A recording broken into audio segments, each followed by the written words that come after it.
Ladies and gentlemen, and welcome to the Hudson Valley Shakespeare Festival's 25th anniversary season and tonight's performance of Hamlet!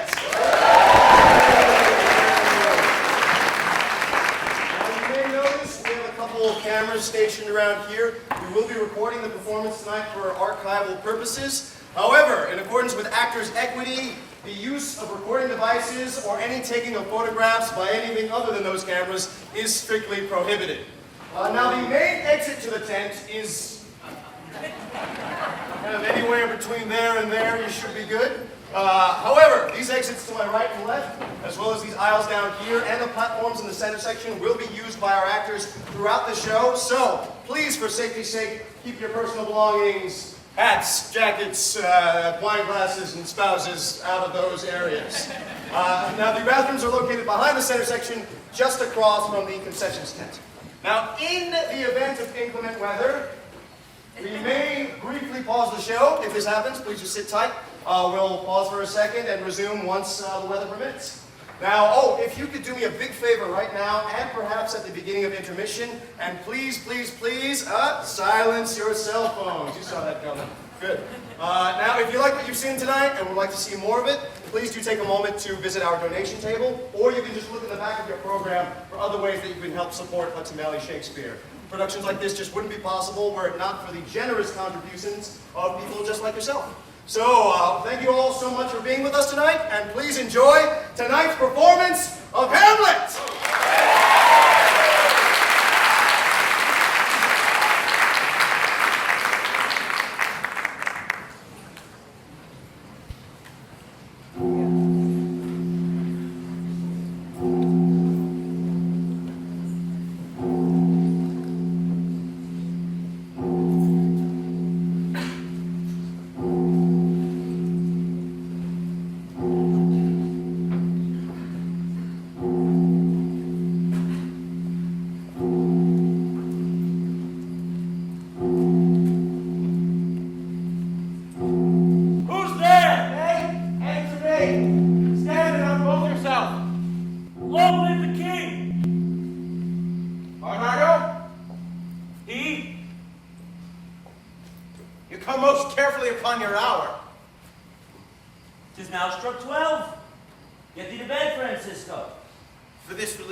Tis bitter cold and I'm sick at heart.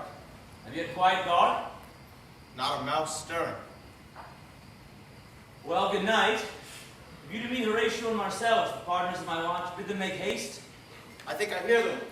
Stand! Oh! Who is there? Friends to this crowd! As leadsmen to the day. Give you good night. Oh, farewell, honest soldier. Who's relieved you? Bernardo hath my place. Give you good night. Follow, Bernardo. Welcome, good Marcellus. Say, what is Horatio there? A piece of him? Welcome, Horatio. What, has this thing appeared again tonight? I have seen nothing. Horatio says 'tis but our fantasy, and will not let belief take hold of him, touching this dreaded sight twice seen of us. Therefore I have entreated him along with us to watch the minutes of this night, that if again this apparition comes, he may approve our eyes and speak to it. Tush, tush, 'twill not appear. Well, let us once again assail your ears that are so fortified against our story, what we have 2 nights seen. Well, let us hear Bernardo speak of this. Last night of all, Marcellus and myself, the bell then being one. Break the oath! Look where it comes again! Ah! It's the same figure like the king that's dead! Thou art a scholar! Speak to it, Horatio! Looks he not like the king, mocking Horatio? Most like! It harrows me with fear and wonder! He would be spoke to! Speak to it, Horatio! What art thou that usurp this time of night? By heaven I charge thee, speak! It is offended! Jean stalks away! Stay! Speak, I charge thee, speak! 'Tis gone and will not answer! How now, Horatio? You tremble and look pale. Is not this something more than fantasy? Before my God, I might not disbelieve without the sensible and true avouch of mine own eyes. Is it not like the king? As thou art to thyself, such is the very armor he had on when he the ambitious Norway combated. 'Tis strange. Thus twice before, and jump at this dead hour. With martial stalk, he hath gone by our watch. In what particular thought to work I know not, but in the gross and scope of mine opinion, this bodes some strange eruption to our state. Good now. and tell me, he that knows, why such a strict and most observant watch so nightly toils the subject of the land? Why such costs for implements of war? Why such impress of shipwrights? The whisper goes so. Our last king, Hamlet, whose image even but now appeared to us, was, as you know, by Fortinbras of Norway, thereto pricked on by a most emulate pride.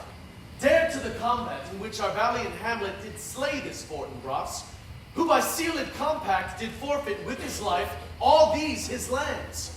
Now, sir, young Fortinbras, of unimproved metal, hot and full, hath in the skirts of Norway here and there sharked up a list of lawless resolutes for food and diet to some enterprise which is no other but to recover of us by strong hand those for said land so by his father lost.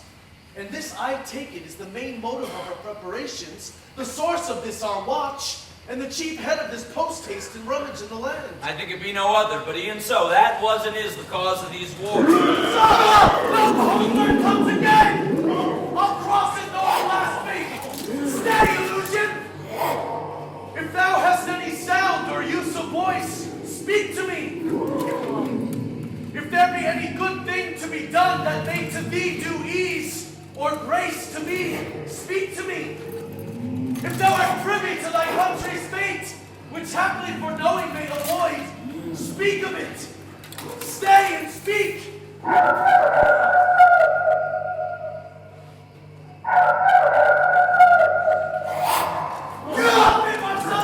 Shall I strike it with my partisan tooth? It will not stand.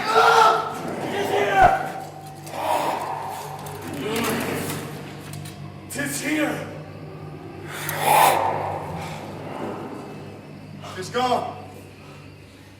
It is as the air, invulnerable, and our vain blows, malicious mockery. It was about to speak when the cock crew. And then it started like a guilty thing upon a fearful summons. It faded on the crowing of the cock. Break we our watch up, and by my advice let us impart what we have seen tonight unto young Hamlet. For upon my life this spirit dumb to us will speak to him. Do you consent we shall acquaint him with it? Let's do it, I pray. And I this morning know where we shall find him most convenient.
Though yet of Hamlet, our dear brother's death, the memory be green, and that it us befitted to bear our hearts in grief and our whole kingdom to be contracted in one brow of woe. Yet so far hath discretion fought with nature, that we with wisest sorrow think on him together with remembrance of ourselves. Therefore, our sometime sister, now our queen. The imperial jointress of this warlike state have we, as 'twere with a defeated joy, with mirth in funeral, and with dirge in marriage, in equal scale, weighing delight and dole, taken to wife. Nor have we herein barred your better wisdoms, which have freely gone with this affair along, for all our thanks. Now, follows that you know. Young Fortinbras, holding a weak supposal of our word, or thinking by our late dear brother's death our state to be disjoint and out of frame, colleagued with some dream of his advantage, he hath not failed to pester us with message importing the surrender of those lands lost by his father to our most valiant brother. So much for him. Now for ourselves, and for this time of meeting, thus much the businesses. We have here writ to Norway, uncle of young Fortinbras, who, impotent and bedrid, scarcely hears of this his nephew's purpose, to suppress his further gait herein. And we dispatch you, good Voltimand, as bearer of this greeting to old Norway, giving you no further personal power to business with the king, more than the scope of these committed articles allow. Farewell, and may your haste commend your duty. In that and all things will I show my duty. We doubt nothing. Heartily farewell. Now, Laertes, what's the news with you? You told us of some suit. What is Laertes? You cannot speak of reason to the Dane and lose your voice. But wouldst thou beg, Laertes, that shall not be my offer, not thy asking?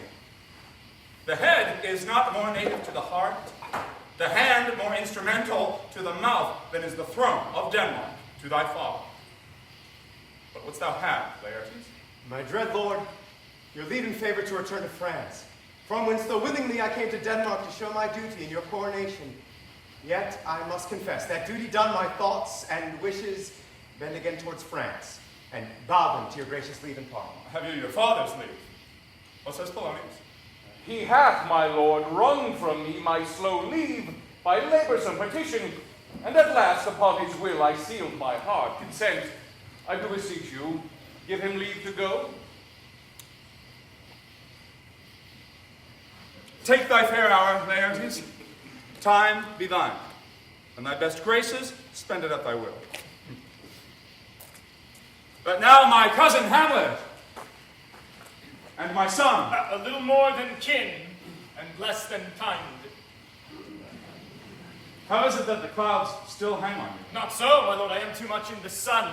Good Hamlet, cast thy nighted color off, and let thine eye look like a friend on Denmark. Do not forever with thy veiled lids seek for thy noble father in the dust.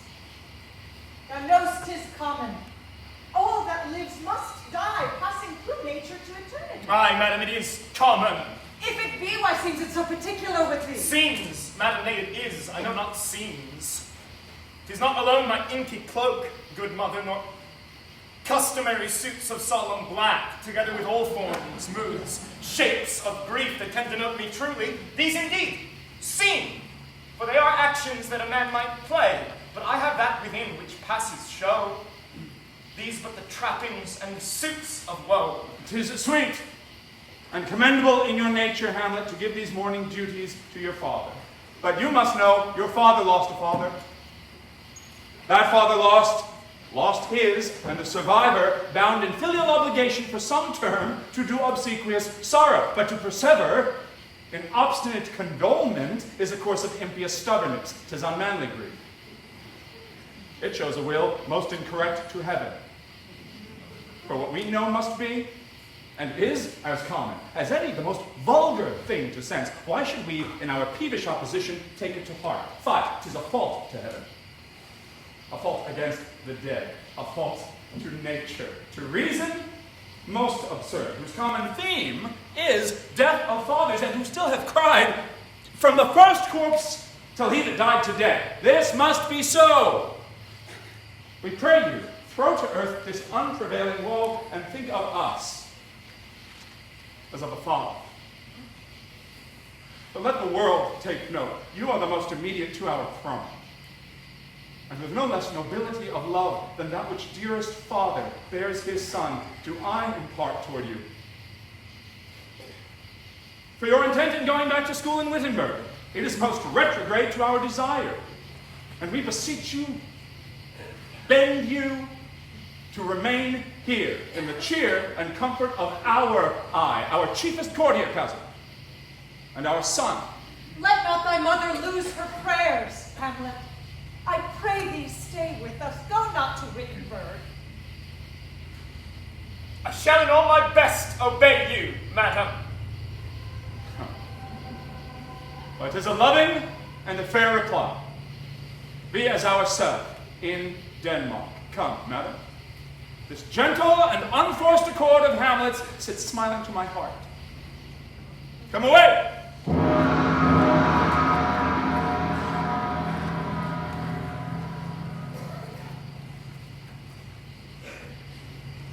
Oh, that this too solid flesh would melt, thaw, and resolve itself into a dew. Or that the everlasting had not fixed his cannon against self-slaughter. Oh, God. God, how weary, stale, flat, and unprofitable seem to me all the uses of this world. Fie, Holly. Fie, it is an unweeded garden that grows to seed, things rank and gross in nature, possess it merely, that it should come thus. But 2 months dead, nay, not so much, not 2, so excellent a king that was to this Hyperion to a satyr, so loving to my mother that he might not beteem the winds of heaven visit her face too roughly. Heaven and earth, must I remember? Why, she would hang on him as if increase of appetite had grown by what it fed on. Yet within a month, let me not think on it, frailty, thy name is woman, a little month, or ere the shoes were old with which she followed my poor father's body, like Niobe, all tears, why she got a beast that once discourse of reason would have mourned longer, married with my uncle, my father's brother, but no more like my father than I to Hercules. Within a month, ere yet the salt of most unrighteous tears had left flushing in her gauntlet eyes, she married. Oh, most wicked speed to post with such dexterity to incestuous sheets. It is not, or it cannot come to good. But break my heart, for I must hold my tongue. Hail to your lordship! Glad to see you well. Horatio, or I do forget myself. The same, my lord, and your poor servant ever. Sir, my good friend, I'll change that name with you, but what make you from Wittenberg, Horatio? Marcellus? My good lord. I'm very glad to see you. Good evening, sir. What make you from Wittenberg, Horatio? A truant disposition, good my lord. I would not hear your enemy say so. I know you are no truant. But what is your affair in Elsinore? We'll teach you for to drink ere you depart. My lord, I came to see your father's funeral. I prithee, do not mock me, fellow student. I think it was to see my mother's wedding. Indeed, my lord, it followed hard upon. Thrift. Thrift, Horatio. The funeral baked meats did coldly furnish forth the marriage tables. I would I had met my dearest foe in heaven, or ever I had seen that day, Horatio. My father? Methinks I see my father. Where, my lord? In my mind's eye, Horatio. I saw him once. He was a goodly king. He was a man. Take him for all in all. I shall not look upon his like again. My lord, I think I saw him yesternight. Saw who? My lord, the king, your father. King, my father. Season your admiration for a while till I may deliver this marvel to you. God's love, let me hear. 2 nights together had these gentlemen, Marcellus and Bernardo, on the watch in the dead waste in middle of the night been thus encountered. A figure like your father, armed at point, exactly cap-a-pie, appears before them, and with solemn march goes slow and stately by them. Thrice he walked by their oppressed and fear-surprised eyes. within his truncheon's length, whilst they, distilled almost to jelly with the act of fear, stand dumb and speak not to him. This to me in dreadful secrecy in part they did, and I with them the third night kept the watch, whereas they had delivered both in time, form of the thing, each word made true and good, the apparition comes. I knew your father, these hands are not more like. Where was this? My lord, upon the platform where we watched. Did you not speak to it? My lord, I did, but answer made it none. But even then the morning cock crew loud, and at the sound it shrunk in haste away, and vanished from our sight. It's very strange. As I do live, my honored lord, 'tis true. And we did think it writ down in our duty to let you know of it. Indeed, sirs, indeed, but this troubles me. Hold you the watch tonight? We do, my lord. Armed, say you. Armed, my lord. From top to toe. My lord, from head to And foot. saw you not his face? Oh yes, my lord, he wore his visor up. What looked he, frowningly? A countenance more in sorrow than in anger. And fixed his eyes upon you. Most constantly. I would I had been there. It would have much amazed you. Very like. I will watch tonight. Perchance we'll walk again. I warrant it will. If it assume my noble father's person, I'll speak to it, though hell itself should gape and bid me hold my peace. I pray you all, if you have hitherto concealed this sight, let it be tenable in your silence still, and whatsoever else shall hap tonight, give it an understanding, but no tongue. I will requite your loves. Upon the platform, twixt 11 and 12, I'll visit you. Our duty to your honor. Your loves, as mine to you, farewell.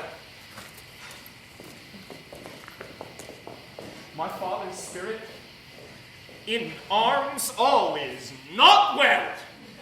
I doubt some foul clad. Oh, would the night would come. Till then, sit still, my soul. Foul deeds will rise, though all the earth o'erwhelm them to men's eyes.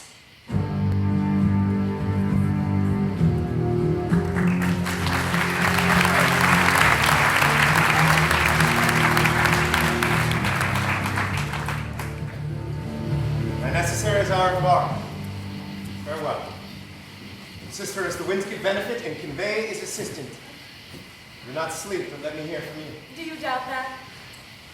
For Hamlet, and the trifling of his favor, hold it a fashion and a toy in blood. A violet in the youth of priming nature, forward, not permanent, sweet, not lasting. The perfume and suppliance of a minute, no more. No more but so. Think it no more. Perhaps he loves you now. And now, no soil nor deceit doth besmirch the virtue of his will. But you must fear his greatness way. His will is not his own. He may not, as unvalued persons do, carve for himself.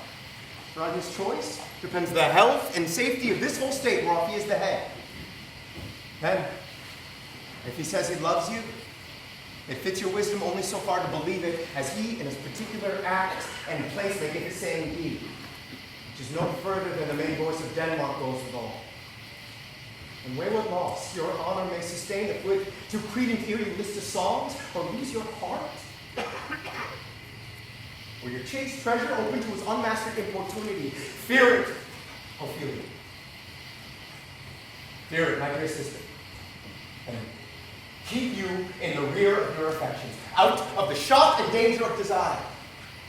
The chariest maid is prodigal enough if she unmask her beauty to the moon. Be wary then. Best safety lies in fear. Youth to itself rebels, though none else near. I shall the effect of this good lesson keep as watchman to my heart. But good my brother, do not as some ungracious pastors do, show me the steep and thorny way to heaven, while the puffed and reckless libertine himself the primrose path of dalliance treads, and recks not his own reed. Oh, fear me not. Oh, but here my father comes. A double blessing is a double grace. Occasion smiles upon a second leave. Yet here, Laertes, aboard! Aboard for shame! The wind sits in the shoulder of your sail, and you are stayed for. There, my blessing with thee, and these few precepts in thy memory look our character. Give thy thoughts no tongue, nor any unproportioned thought his act. Be thou familiar, but by no means vulgar. Those friends thou hast, and their adoption tried, grapple them unto thy soul with hooves of steel, but do not dull thy tongue with entertainment of each new hatched unfledged gallant. Beware of entrance to a quarrel, but being in. Bear it that the opposed may beware of thee. Give every man thine ear, but few thy voice. Take each man's censure, but reserve thy judgment. Costly thy habit as thy purse can buy, but not expressed in fancy. Rich, not gaudy, for the apparel oft proclaims the man. Neither a borrower nor lender boy, for loan oft loses both itself and friend, and borrowing dulleth the edge of husbandry. This above all, to thine own self be true, and it must follow as the night the day thou canst not lend thoughts to any man. Farewell. My blessing season is in thee. Most humbly do I take my leave, my lord. The time invests you. Go, your servant's head. Farewell, Ophelia. And remember well what I've said to you. 'Tis in my memory locked, and you yourself shall keep the key of it. Farewell. What is to Ophelia he hath said to you? So please you something touching the Lord Hamlet. Marry, well bethought. 'Tis told me he hath very oft of late given private time to you, and you yourself have of your audience been most free and bounteous. If it be so, as so 'tis put on me, and that in way of caution, I must tell you, you do not understand yourself so clearly as it beholds my daughter and your honor. What is between you? Give me up the truth. He hath, my lord, of late made many tenders of his affection to me. Affection! Pugh! You speak like a green girl unsifted in such perilous circumstance. Do you believe his tenders, as you call them? I do not know, my lord, what I should think. Mary, I will teach you. Think yourself a baby that you obtain these tenders for true pay, which are not sterling. Tender yourself more dearly, or you'll tender me, a fool. My lord, he hath importuned me with love, in honorable fashion. Aye, fashion you may call it. Go to. And hath given countenance to his speech, my lord, with almost all the holy vows of heaven. Hey, springes to catch woodcocks. I do know, when the blood burns, how generous the soul lends the tongue vows. These blazes, daughter, giving more light than heat, you must not take for fire. From this time, be something scanter of your maiden presence. Set your entreatments at a higher rate. For Lord Hamlet believes so much in him that he is young, and with a larger tether may he walk than may be given you. And few, Ophelia, do not believe his vows. From this time forth, thus in plain terms, I would not have you slander any moment leisure as to give words or talk with the Lord Hamlet. Look to it. I charge you. Come your ways. I shall obey, my lord.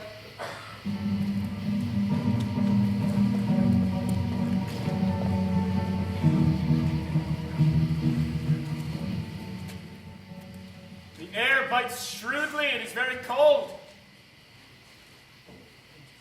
It is a nipping and eager air. What hour now? I think it lacks of 12. No, it is struck. Indeed, I heard it not. It then draws near the time wherein the spirit held his wont to walk. What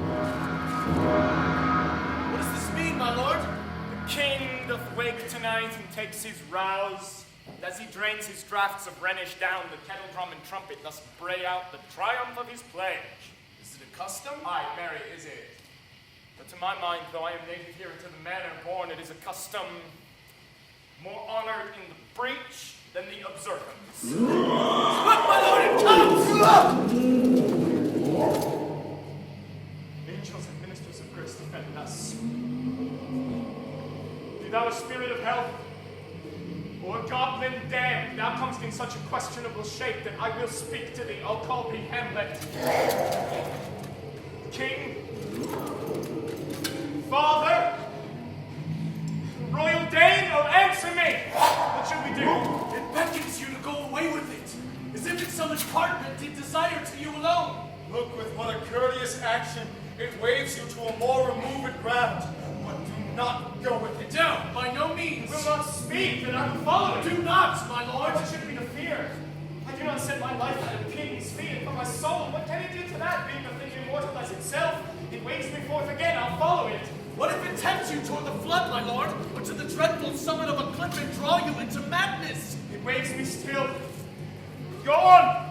I'll follow thee! You shall not go, my lord! Hold up your hand! Be ruled, you shall not go! My faith cries out! Unhand me! Gentleness! By heaven, I'll make a ghost of him that lets me. Say away. Go on! I'll follow thee!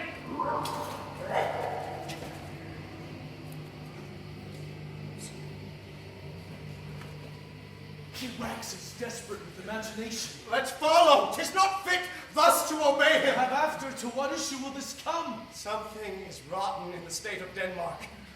Heaven will direct it. Nay, let's follow.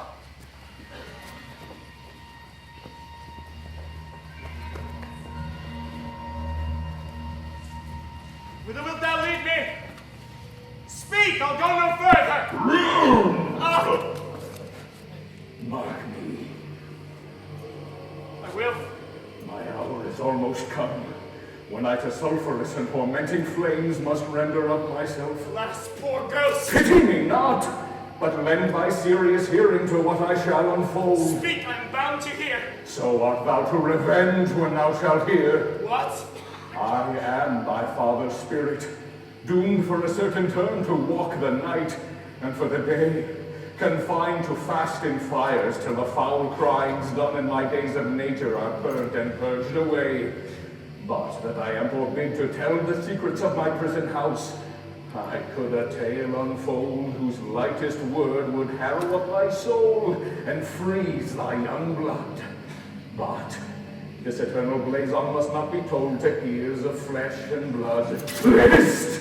List, oh list, if thou didst ever thy dear father love. Oh, God! Revenge is most foul and unnatural murder. Murder! Murder most foul, as in the best it is. But this most foul, strange and unnatural. Haste me to know it, that I with wings as swift as meditation or the thoughts of love may sweep to my revenge. I find thee apt. Now, Hamlet, hear. 'Tis given out that sleeping in mine orchard a serpent stung me. But know thou, noble youth, the serpent that did sting thy father's life now wears his crown. Oh, my prophetic soul, my uncle! Aye, that incestuous, that adulterate beast, with witchcraft of his wits, won to his shameful lust the will of my most seeming virtuous queen. So lust will sate itself on a celestial bed and prey on garbage. But soft, methinks I scent the morning air. Brief let me be, sleeping within mine orchard, my custom always of the afternoon. Upon my secure hour, thy uncle stole with juice of cursed Hebona in a vial, and in the porches of my ears did pour the leprous distilment, whose effect holds such an enmity with blood of man, that with a sudden vigor it doth possess and curb the thin and wholesome blood. So did it mine. Thus was I, sleeping by a brother's hand of life, of crown, of queen, at once dispatched, cut off, even in the blossoms of my sin, no reckoning made but sent to my account with all my imperfections on my head. Oh, horrible! Oh, horrible! Most horrible! If thou hast nature in thee, bear it not! Let not the royal bed of Denmark be a couch for luxury and damned incest. But howsoever thou pursues this act, taint not thy mind, nor let thy soul contrive against thy mother aught. Leave her to heaven, and to those thorns that in her bosom lodge, to prick and sting her. Fare thee well at once. The glowworm shows the morning to be near. Adieu, adieu, adieu. Remember me.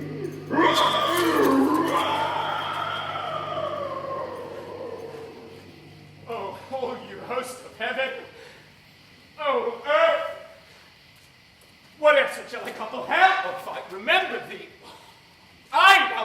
first, whilst memory holds a seat in this distracted globe.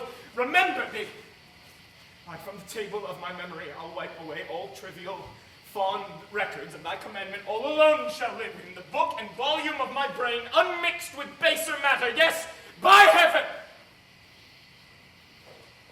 O most pernicious woman! Oh, villain!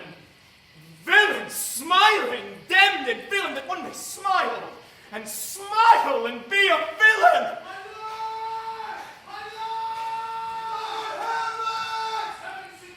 So be it. Oh, boy, come. I was with you, my lord. What news, my lord? Wonderful. Could my lord tell it? No, you will reveal it. Not I, my lord, by heaven. Nor I, my lord. I'll say you then, the heart of man once think it, but you'll be secret. Aye, by heaven. There's never a villain dwelling in all Denmark. But he's an errant knave. There needs no ghost, my lord, come from the grave to tell us this. All right. You are in the right. And so without more circumstance at all, I hold it fit that we shake hands and part. These are but wild and whirling words, my lord. I'm sorry they offend you. Heartily, yes, faith. Heartily. There's no offense, my lord. Yes, by St. Patrick, but there is, Horatio, and much offense, too.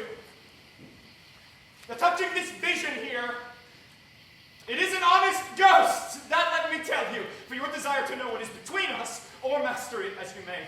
And now, good friends, as you are friends, scholars and soldiers, give me one poor request. What is it, my lord? We will. Never make known what you have seen tonight. My lord, we will not. Make us swear it. In faith, my lord, not I. Nor I, my lord, in faith. Swear by my blade. We have sworn, my lord, already. Indeed, upon my blade, indeed. Sayest thou so, boy? Art thou there, true penny? Come on, you hear this fellow in the cellarage. Consent to swear. Propose the oath, my lord. Never to speak of this that you have seen. Swear by my blade. Oh, day and night, but this is wondrous strange. And therefore, as a stranger, give it welcome. There are more things in heaven and earth, Horatio, that are dreamt of in our philosophy. But come, here, as before, never, so help you mercy.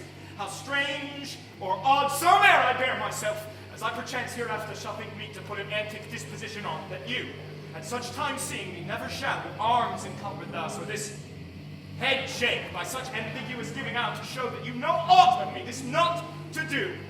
So grace and mercy at your most needs help you swear.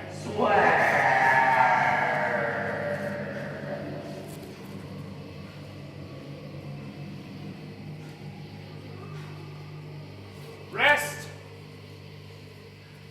Rest, perturbed spirit. So, gentlemen, with all my love, I do commend me to you, and what so poor a man as Hamlet is may do to express his love and friending to you, God willing, shall not lack. Let us go in together, and still, your fingers on your lips, I pray. The time is out of joint. Oh, cursed spite that ever I was born to set it right. Nay, come, let's go together.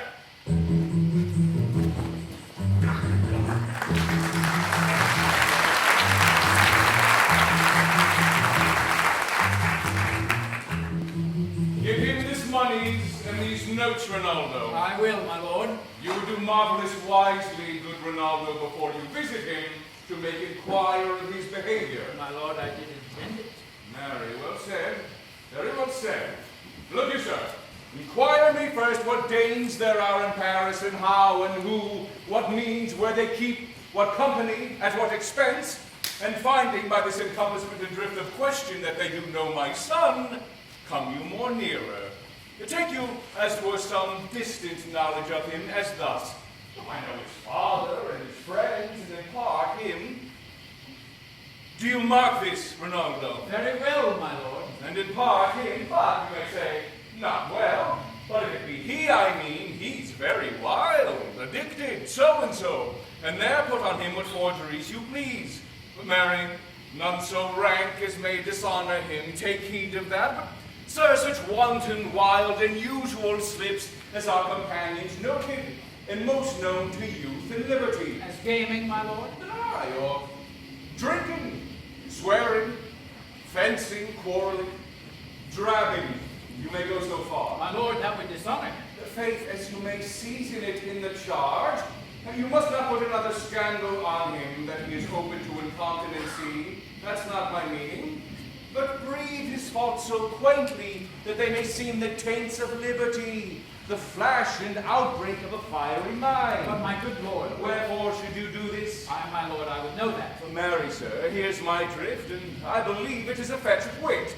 You laying these slight sallies on my son, as for it being a little soiled with working, mark you your party in converse, him that you would sound, having ever seen in the predominant crimes a youth you breathe of guilty, rest assured he confides in you as follows: good sir, or so, or friend, or gentleman, according to the manner phrase of the edition of Man and Country. Very good, my lord. Then, sir,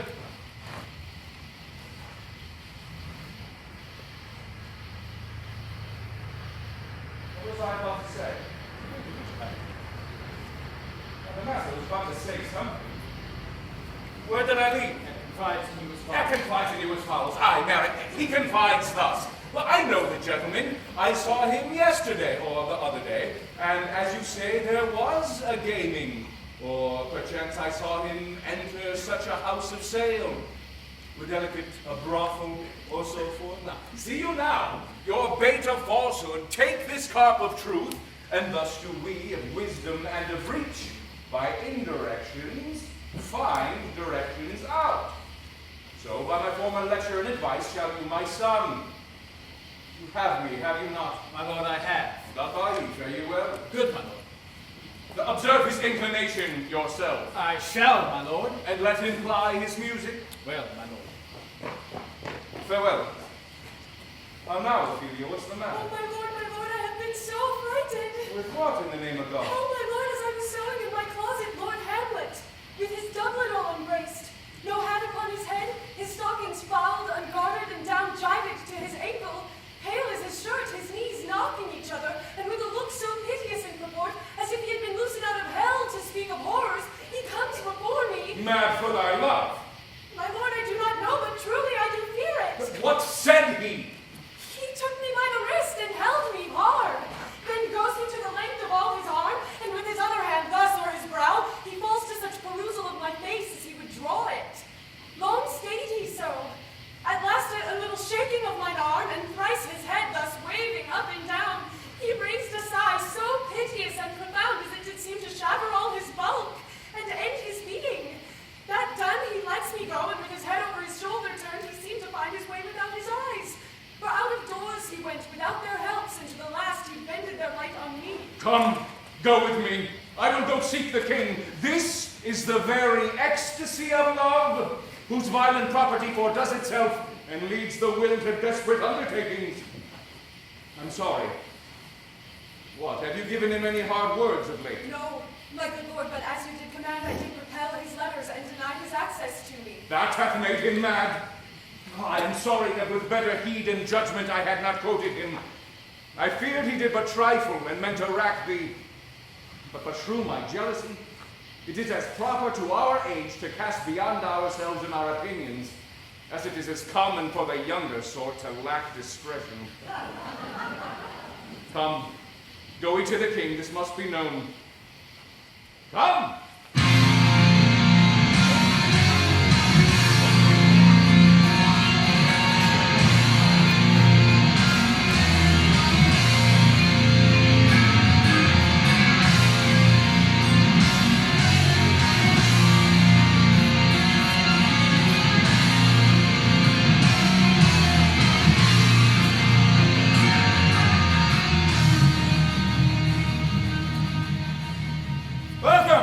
Rosencrantz and Guildenstern.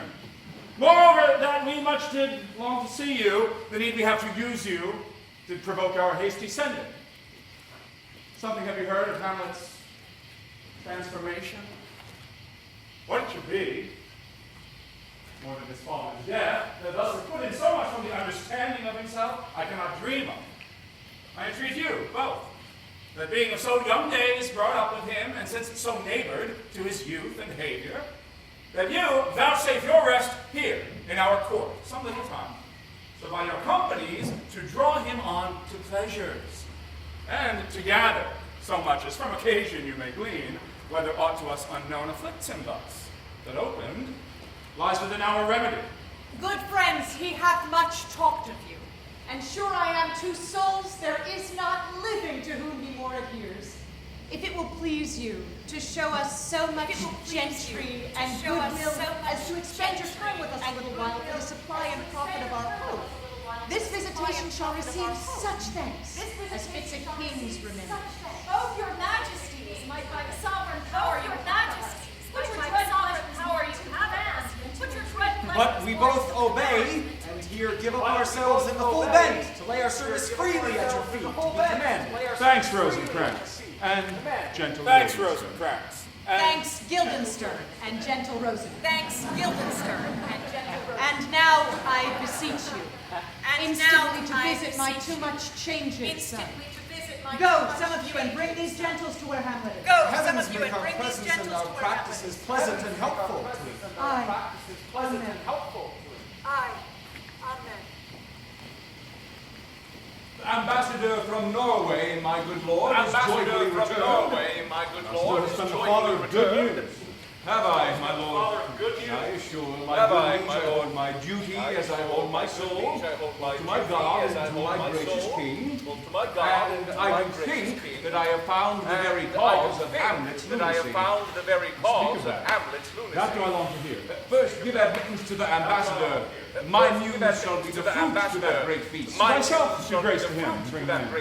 Myself to grace him, bring him in. He tells me, my dear Gertrude, that he hath found the head and source of all your son's misconduct. I doubt it is no other but the maid, his father's death and our hasty marriage. We shall sift him. We shall sift him. Welcome, my good friend. Say, Voltaman, what from our brother Noel? Most fair return with greetings and desires. Upon our first, he sent out to possess his nephew's letters, which to him appeared to be a preparation against the polar. But, better looked into, he truly found it was against your virus. When it grieved to say his sickness, age, and impotence was falsely born in hand, sends out arrests on Fortinbras, which he obeys, receives rebukes from Norway, and in fine, makes vow to his uncle never more to give the essay of arms against your man. Whereon old Norway, overcome with joy, gives him 300,000 crowns in annual fee, and his commission to employ no soldiers so levied as before against the Poland. With an entreaty herein further shown, it may please you to give quiet pass through your dominions for the present time, with such regards of safety and allowance as therein are set It down. likes us well. And at our more considered time, we'll read, answer, and think upon this business. Meantime, we thank you for your well-took labor. Go to your rest. Good night. We'll feast together. Most welcome home. This business is well ended. My liege, madam, to expostulate what majesty should be, what duty is, why day is day, night, night, and time is time, we're nothing but to waste night, day, and time. Therefore, brevity is the soul of wit, and tediousness the limbs and outward flourishes. I will be brief. Your noble son is mad. Mad, call I it, for to define true madness, what is but to be nothing else but mad. But let that go. More matter with less art. More matter. Madam, I swear I use no art at all. That is mad, 'tis true. 'Tis true, 'tis pity, and pity 'tis true. A foolish figure, but farewell it, for I will use no art. Mad, let us grant him then. And now remains that we find out the cause of the cause of this defect. Prevent. I have a daughter,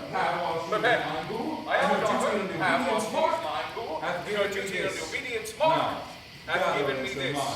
Now, to the celestial and my soul's idol. To the celestial and my soul's idol. That's an ill phrase. A vile phrase. That's an ill phrase. Beautified is a vile phrase. Beautified is a vile phrase, but thus in her excellent white bosom. Thus in her excellent white bosom. Keep this from Hamlet to her. Keep this from Hamlet. Stay a while. To her. Doubt thou the stars are fire. Doubt thou the stars of fire. Thou that the sun doth move, thou truth to be a liar, but never doubt I love. O dear Ophelia, I am ill at these numbers. I have not aught to reckon my boast, but that I love thee best. Adieu, thine evermore, most dear lady, wash his machine. Adieu, thine evermore, most dear lady, wash his machine is to him. This in obedience hath my daughter shown me, and more. This in obedience hath my daughter shown me, and How more. hath she received All his given to love? my ear. But how hath she received his What do you love? think of me? What do you As a think of man me? faithful and honorable. I would fain prove so. I went round to work, and my young mistress I went thus round I to did work, speak. and my young mistress thus I did Out to of thy speak. star, Lord this must Hamlet not is a be. prince out Then of thy star, this priest must not gave be. her, that she should lock herself in his resort, accept no messengers, receive no tokens, which done, she took the fruits of my advice, and he, rebelled, a short tale to make, fell into a sadness, then into a fast, then into lightness, then by this declension into a madness wherein now he reigns, and we all mourn for. Do you think this? It may be very nice. Hath there ever been a time, I would fain know that I have positively said it is so, when I have otherwise? Not that I know. Take this from this, if it be otherwise. If circumstances lead me, I will find where truth be here. If it were hidden, I will find it in the center. Now, maybe try it further. You know, sometimes Maybe we try walk it further. 4 hours together here in the lobby. So he does indeed. At such a time, So he does I'll indeed. loose my daughter to him. But be you and I behind an arras, then mark the encounter. If he love her not, and be not from his reason fallen thereon, let me be no assistant for escape, but keep a farm and carcass. We will try it. But We will look try. where sadly the poor wretch comes But weeping. look where sadly the Away, poor wretch I do beseech you both away. For I will board him presently. Oh, come, give me leave.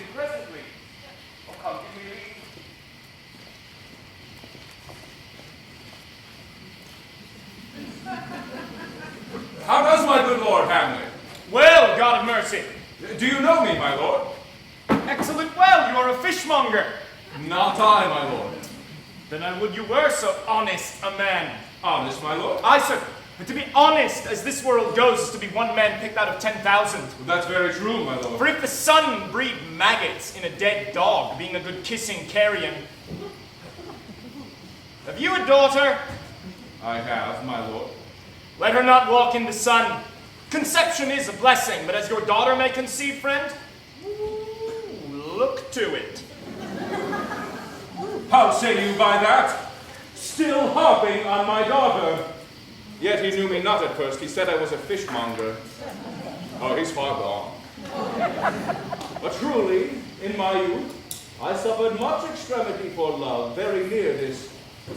I'll speak with him again. What do you read, my lord? Words. Words. Words. What's the matter, my lord? Between who? I mean the matter that you read, my lord. Slanders, sir. For the satirical rogue says here that old men have gray beards, that their faces are wrinkled, and that they have a plentiful lack of wit, together with most weak hands. You yourself, sir, shall grow old as I am, if like a crab you could go backwards. Though this be madness, yet there is method in't. Will you walk out of the air, my lord? Into my grave. Indeed, that is out of the air. How pregnant sometimes his replies are. A happiness that often madness hits on, which reason and sanity cannot so prosperously be delivered of. I will leave him and my daughter. My lord, I will take my leave of you. You cannot take from me anything that I would not more willingly part with all. Except my life. Except my life. Except my life. Fare you well, my lord. These tedious old fools. You go to seek the Lord Hamlet. There he is. God save you, sir. My honored lord! Most dear Lord! Ah, my excellent good friend!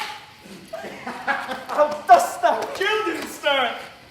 HamletCredits. Oh, good friends. How do you both? As the ordinary happy in that we are not always happy. On fortune's cap, we are not the very button. Nor the soles of her shoe. Neither, my lord. And you live about her waist, or in the middle of her favors. Faith for private, sweet. In the secret parts of fortune.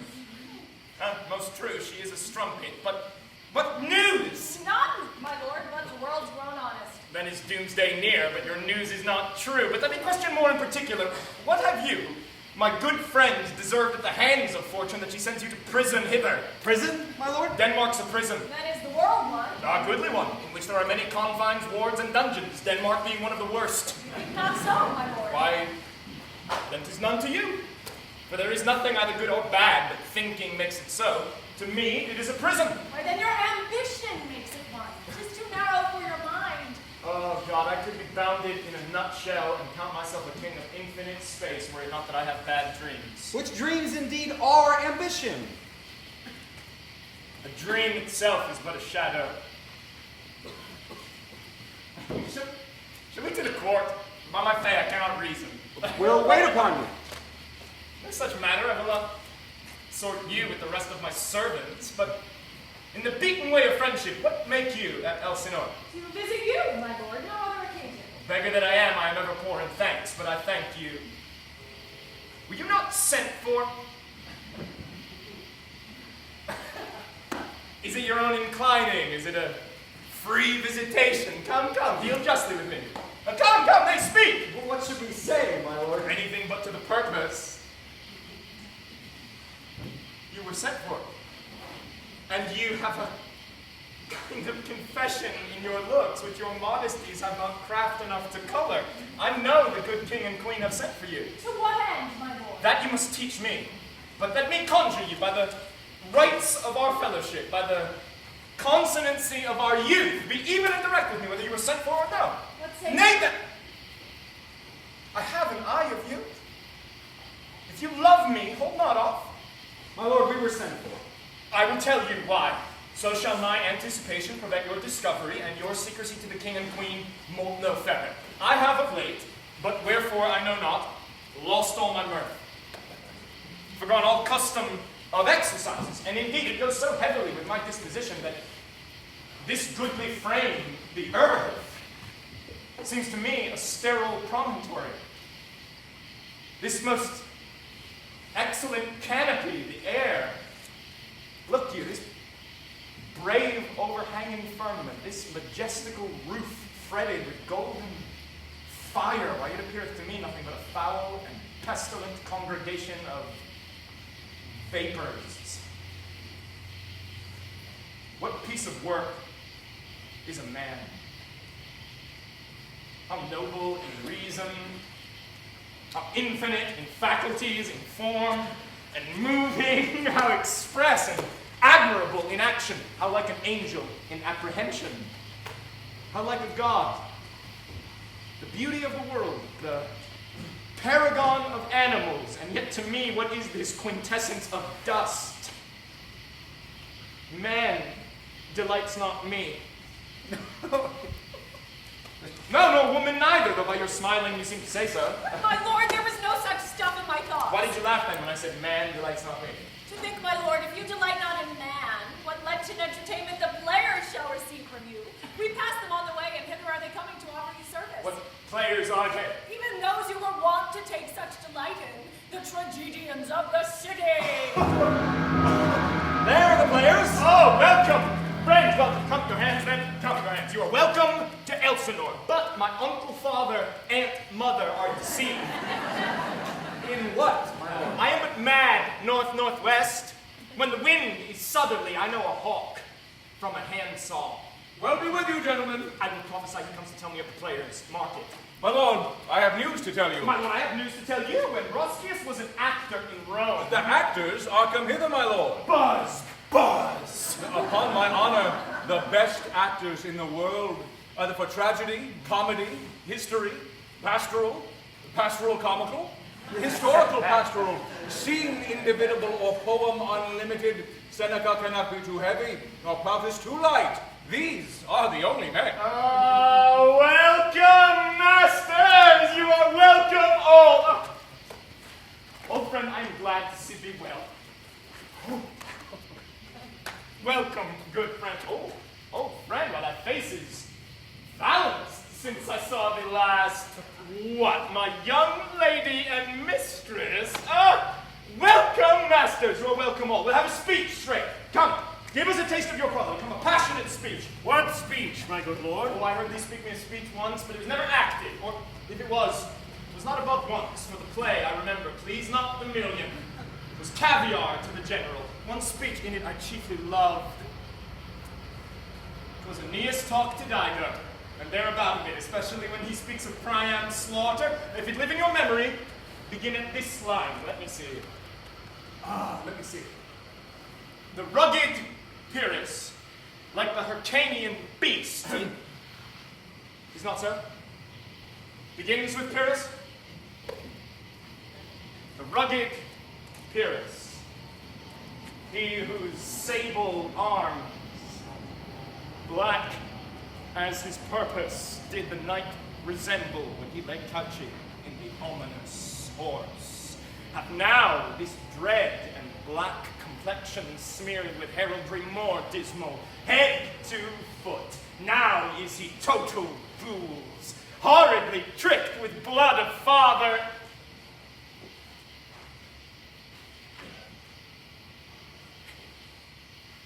Mothers, daughters, sons, baked and impasted with the parching streets that lend a tyrannous and a damned light to their lord's murder, roasted in wrath and fire, and thus o'ersized with coagulate gore, with eyes like carbuncles, the hellish Pyrrhus, old grandsire Priam seeks. So proceed you. Well spoken, with good accent and good discretion. Anon he finds him, striking two shorted Greeks. His antique sword, rebellious to his arm, lies where it falls, repugnant to command. Unequal matched, Pyrrhus at Priam drives, in rage strikes wide, but with the whiff and wind of his fell sword, the unnerved father falls. Then senseless Ilium, seeming to feel this blow, with flaming top stoops to his base, and with a hideous crash takes prisoner Pyrrhus' ear, for lo, his sword, which was declining on the milky head of reverend Priam, seemed in the air to stick. So as a painted tyrant Pyrrhus stood, a neutral to his will and matter, and did nothing. But after Pyrrhus' pause, a roused vengeance sets him new a work. And never did the Cyclops' hammers fall on Mars's armor, forged for proof etern with less remorse than Pyrrhus' bleeding sword now falls on Priam. This is too long. Get to the forwards with your beard. Prithee, say on. He's for a jig, or a tale of bawdry, or he sleeps. Say on. Come to Hecuba. But who, oh, who had seen the ennobled queen?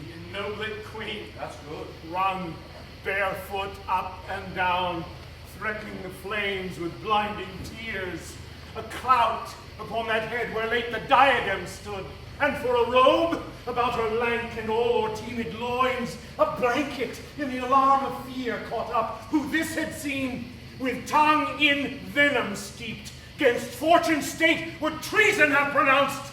But if the gods themselves did see her then, when she saw Pyrrhus make malicious sport in mincing with his sword her husband's limbs, the instant burst of clamor that she made, unless things mortal move them not at all, would have made milch the burning eyes of heaven, and passion in the gods. Look where he has not turned his color and has tears in his eyes. Prithee, no more. 'Tis well.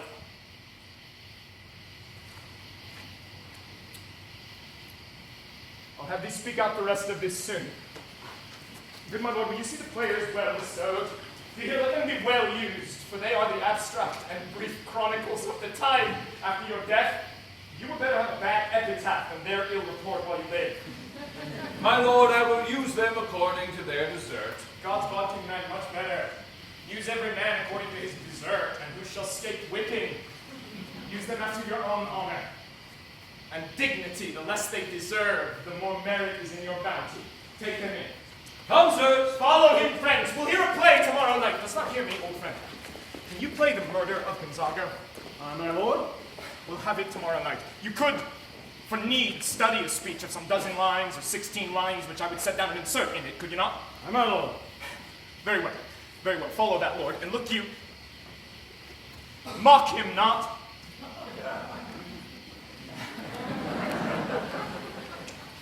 My friends, you are welcome to Elsinore. I'll leave you till night. Good, my lord. Aye so. Goodbye to you.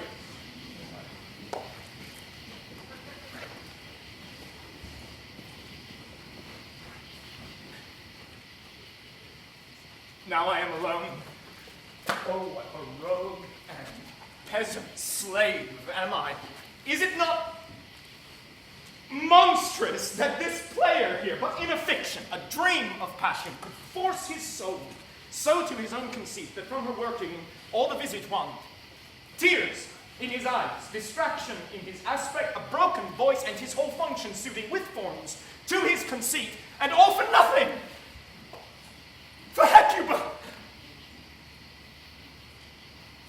What's Hecuba to him, or he to her, that he should weep for her? What would he do had he the motive and the cue for passion that I have? He would drown the stage with tears,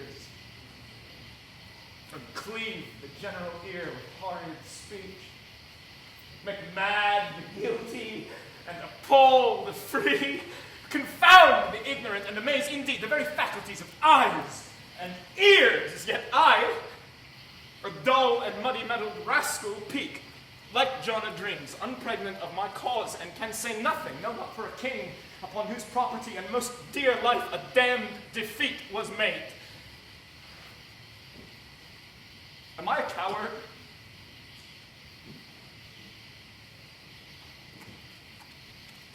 Who calls me villain? Breaks my pate across, gives me the lie in the throat as deep as to the lungs. Who does me this? Swoons I should take it, for it cannot be that I am pigeon-livered and lack gall to make oppression bitter, or ere this I should have fatted all the region kites with this slave's awful, the bloody, bawdy villain, remorseless, treacherous, lecherous, kindless villain! Why, what an ass am I? But this is most brave, that I, the son of a dear father, murdered, prompted to my revenge by heaven and hell, must like a whore unpack my heart with words and fall a-cursing with a very drab scullion. Fire, foe, about my brain.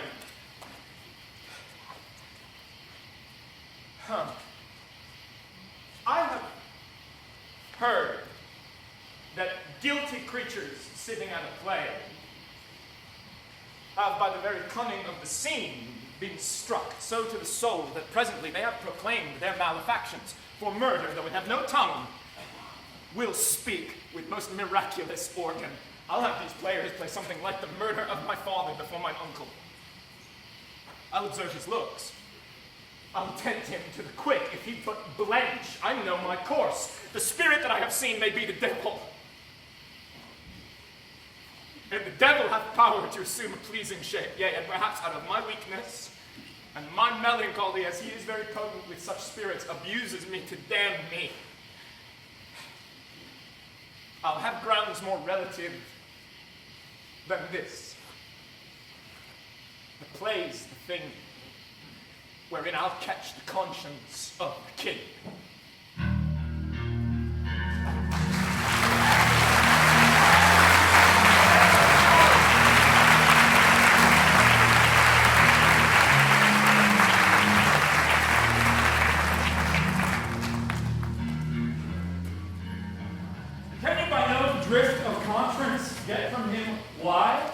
puts on this confusion, grating so harshly all his days of quiet with turbulent and dangerous lunacy. He does confess he feels himself distracted, but from what cause he will by no means speak. Nor do we find him forward to be sounded, but with a crafty madness keeps aloof when we bring him on to some confession of his true state. Did he receive you well? Most like a gentleman. But with much forcing of his disposition. Niggard of question, but of our demands most free in his reply. Did you essay him to any pastime? Madam, it so fell out that certain players we were wrought on the way. Of these we told him, and there did seem in him a kind of joy to hear of it. They are here about the court, and as I think they have already ordered this knight to play before him. 'Tis most true, and he beseeched me to entreat your majesties to hear and see the matter. With all my heart, and it doth much content me to hear him so inclined. Good friends, give him a further edge, and drive his purpose into these delights. We shall, my lord. Sweet Gertrude, leave us two, for we have closely sent for Hamlet hither, that he, as 'twere by accident, may here affront Ophelia. Her father and myself will so bestow ourselves that seeing, unseen, we may of their encounter frankly judge, and gather by him as he is behaved, if it be the affliction of his love, or no, that thus he suffers for. I shall obey you. And for your part, Ophelia, I do wish your good beauties be the happy cause of Hamlet's wildness. So shall I hope your virtues will lead him to his wonted way again, to both your honors. Madam, I wish it may. Ophelia, walk you here. Gracious, so please you, we will bestow ourselves. Read on this book, that show of such an exercise may color your loneliness. I hear him coming. Withdraw, my lord.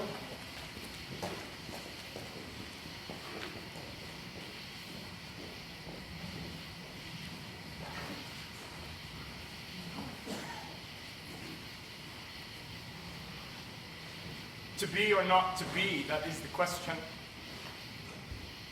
Whether 'tis nobler in the mind to suffer the slings and arrows of outrageous fortune, or to take arms against a sea of troubles and by opposing end them. To die. To sleep. No more. And by sleep, to say we end the heartache and the thousand natural shocks that flesh is heir to. 'Tis a consummation devoutly to be wished, to die. To sleep. To sleep, perchance to dream. Aye, there's the rub. But in that sleep of death, what dreams may come when we have shuffled off this mortal coil must give us pause. There's the respect that makes calamity of so long life. But who would bear the whips and scorns of time, the oppressor's wrong, the proud man's contumely, the pangs of despised love, the law's delay, the insolence of office, and the spurns that patient merit of the unworthy takes, when he himself might his quietus make with a bare bodkin?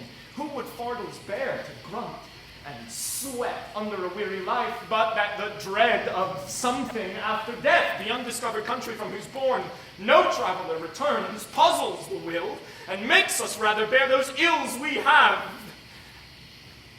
than fly to others we know not of.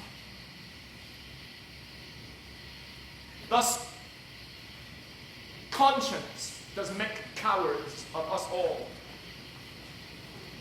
And thus, the native hue of resolution is sicklied o'er with the pale cast of thought, and enterprises of great pitch. In a moment, with this regard, their currents turn awry and lose the name of action. Soft you now, fair Ophelia. Nymph, in thy orisons be all my sins remembered. Good my lord, how does your honor for this many a day? I humbly thank you. Well. My lord, I have remembrances of yours that I have longed to redeliver. I pray you now receive them. No. Nor I never gave you aught. My honored lord, you know right well you did. And with their words of so sweet breath composed as made these things more rich. Their perfume lost, take these again, for to the noble mind rich gifts wax poor when givers prove unkind. There, my lord.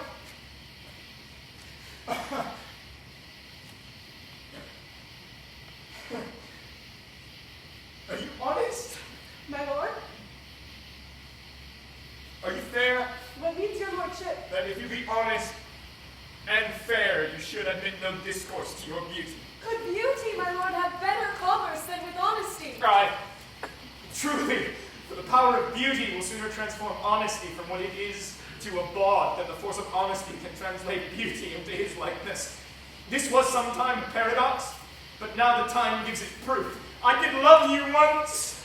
Indeed, my lord, you made me believe so. You should not have believed me. For virtue cannot so inoculate our old stock, but we shall relish of it. I love you not. I was the more deceived. Get into a nunnery. Why wouldst thou be a breeder of sinners? I am myself indifferent and honest, but yet I could accuse me of such things that it were better my mother had not borne me. I am very proud, revengeful, ambitious, with more offenses at my beck than I have thoughts to put them in, imagination to give them shape, or time to act them in. What should such fellows as I do? Crawling between earth and heaven, we are errant knaves. Believe none of us. Go thy ways to a nunnery. Where's your father? At home, my lord. Let the doors be shut upon him, that he may play the fool nowhere but in his own house. Farewell! Oh, help him, you sweet heavens! If thou dost marry, I will give thee this plague for thy dowry. Be thou as chaste as ice, as pure as snow, thou shalt not escape calumny. Get thee to a nunnery! Farewell! Or if thou of needs marry, marry a fool. For wise men know well enough what monsters you make of them to a nunnery going quickly too. Heavenly powers restore. I have heard of your paintings well enough. God has given you one face, and you make yourselves another. You jig, you amble, and you lisp, you nickname God's creatures, and make your wantonness, your ignorance, your child no more on it. It hath made me mad. I said we'll have no more marriages. Those that are married already, all but one shall live, the rest shall keep as they are. To a nunnery go!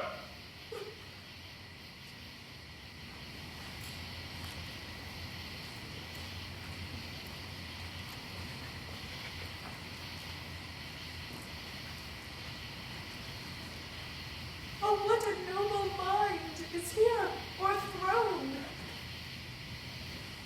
The courtiers, soldiers, scholars, eye, tongue, sword. The expectation and rose of the fair state.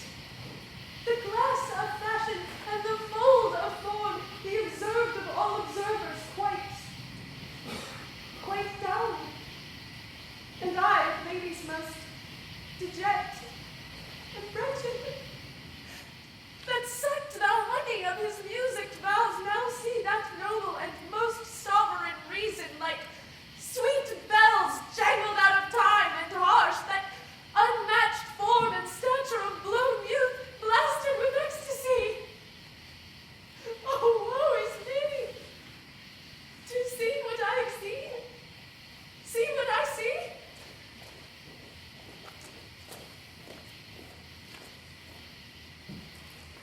Love?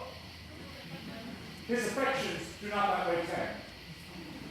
Nor what he spake, though it lacked form a little, was not like madness. There's something in his soul, for which his melancholy sits on brood, and I do fear the hatch and the outcome will be some danger, which for to prevent, I have a quick determination thus set it down. He shall but speed to England for the demand of our neglected tribute. Happily the seas and countries different with variable objects shall expel this something settled matter in his heart, whereon his brains still beating puts him thus from fashion of himself. What think you on it? It shall do well. But yet do I believe the origin and commencement of his grief sprung from neglected love. How now, Ophelia, you need not tell us what Lord Hamlet said. We heard it all. My lord, do as you please. But if you hold it fit, after the play, let his queen mother all alone entreat him to show his grief. Let her be round with him, and I'll be placed, so please you, within the ear of all their conference. If she find him not, to England send him, or confine him where your wisdom best shall think. It shall be so. Madness in great ones must not unwatched go.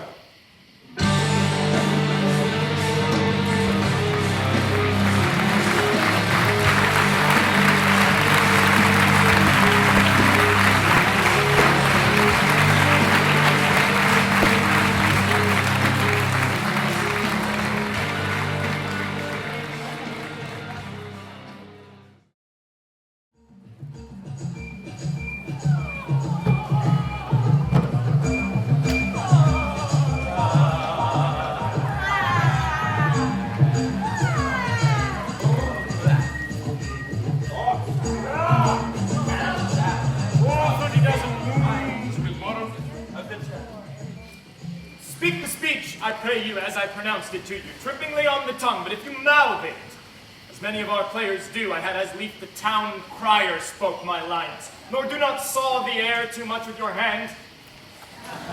Thus, I use all gently, for in the very torrent, tempest, and as I may say, whirlwind of your passion, you must acquire and beget a temperance that may give it smoothness. I warrant your honor. Be not too tame, neither, but let your own discretion be your tutor. To the action to the word to the action, for anything so overdone is from the purpose of playing, whose end was, and is, to hold, as it were, the mirror up to nature. And let those that play your clowns speak no more than is set down for them. Go, make you ready. God save you, sir. Will the king hear this piece of work? And the queen, too, and that presently. Oh, go, bid the players make haste.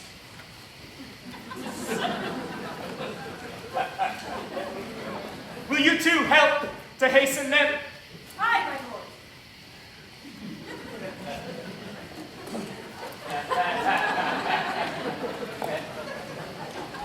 But ho, Horatio. Here, my sweet lord, at your service. Horatio, thou art even as just a man as ere my conversation coped withal. Oh, my good lord. Nay, do not think I flatter. But what advancement may I hope from thee, that no revenue hast but thy good spirits to feed and clothe thee? Give me that man. It is not passion's slave, and I will wear him in my heart's core, aye, my heart of heart, as I do thee. Something too much of this. There is a play tonight before the king. One scene of it comes near the circumstance which I have told thee of my father's death. I prithee, when thou seest that act afoot, even with the very comment of thy soul, observe my uncle. If his concealed guilt do not itself unchannel with one speech, it is a damning ghost that we have seen, and my imaginations have gone foul. I'll give him heedful note, for I mine eyes will rivet to his face, and after we will both our judgments join in censure of his seeming. Well, my lord, if he steal aught the whilst this play is playing and escape detected, I will pay the theft. Oh, they're coming to the play. I must be idle. Get your place.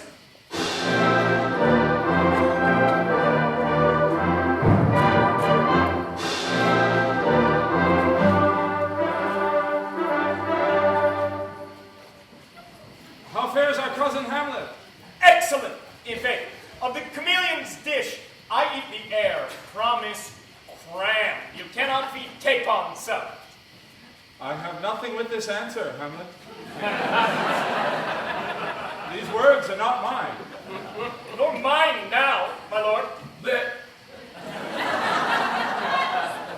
You played once in the university, you say? That did I, my lord, and was accounted a good actor. What did you enact? I did enact Julius Caesar. I was killed in the Capitol. Brutus killed me. It was a brute part of him to kill so capital a calf there. Be the players ready? Aye, my lord, they stay upon your patience. Come hither, my dear Hamlet. Sit by me. No, mother. Here's metal more attractive. Oh, do you mark that? Lady, shall I lie in your lap? No, my lord. Do you think I meant country matters? I think nothing, my lord. It is a fair thought to lie between maids' legs. What is, my lord? Nothing. You are marrying, my lord. Who, I? I, my lord. Oh, God, your best jig maker. What should a man do but be married? For look you how cheerfully my mother looks, and my father died within these 2 hours. Nay, 'tis twice 2 months, my lord. So long. Let the devil wear black, for I'll have a suit of sables. Oh, heavens, died 2 months ago, and not forgotten yet. Then there's hope! A great man's memory may outlive his life half a year.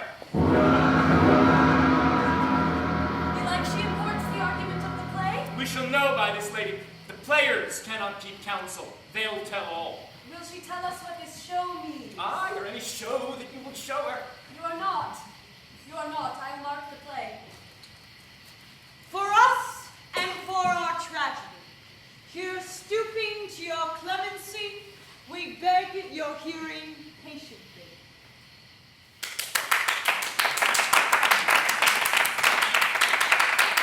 Is this a prologue or the posy of a ring? 'Tis brief, my lord. As woman's love.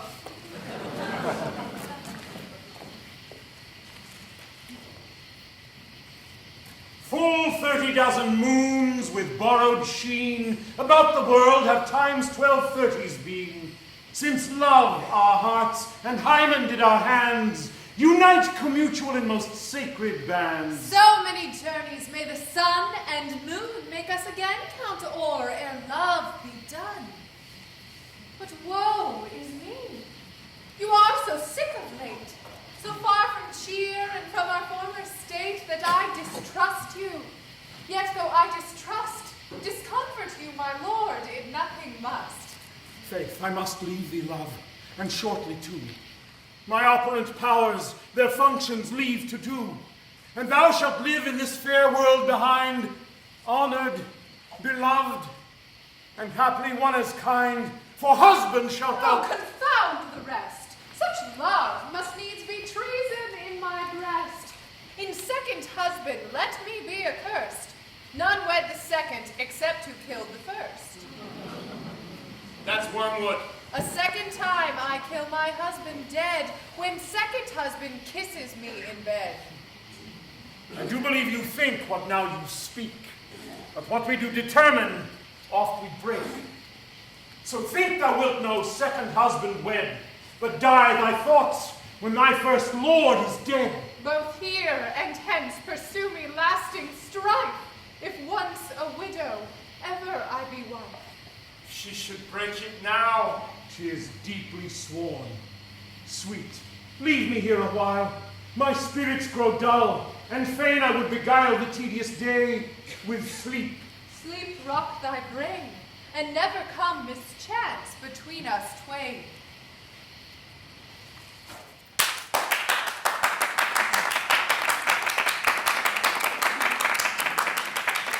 Madam, how like you this play? The lady doth protest too much, methinks. Oh, but she'll keep her word. Have you heard the argument? Is there no offense in it? No. No, they do but jest.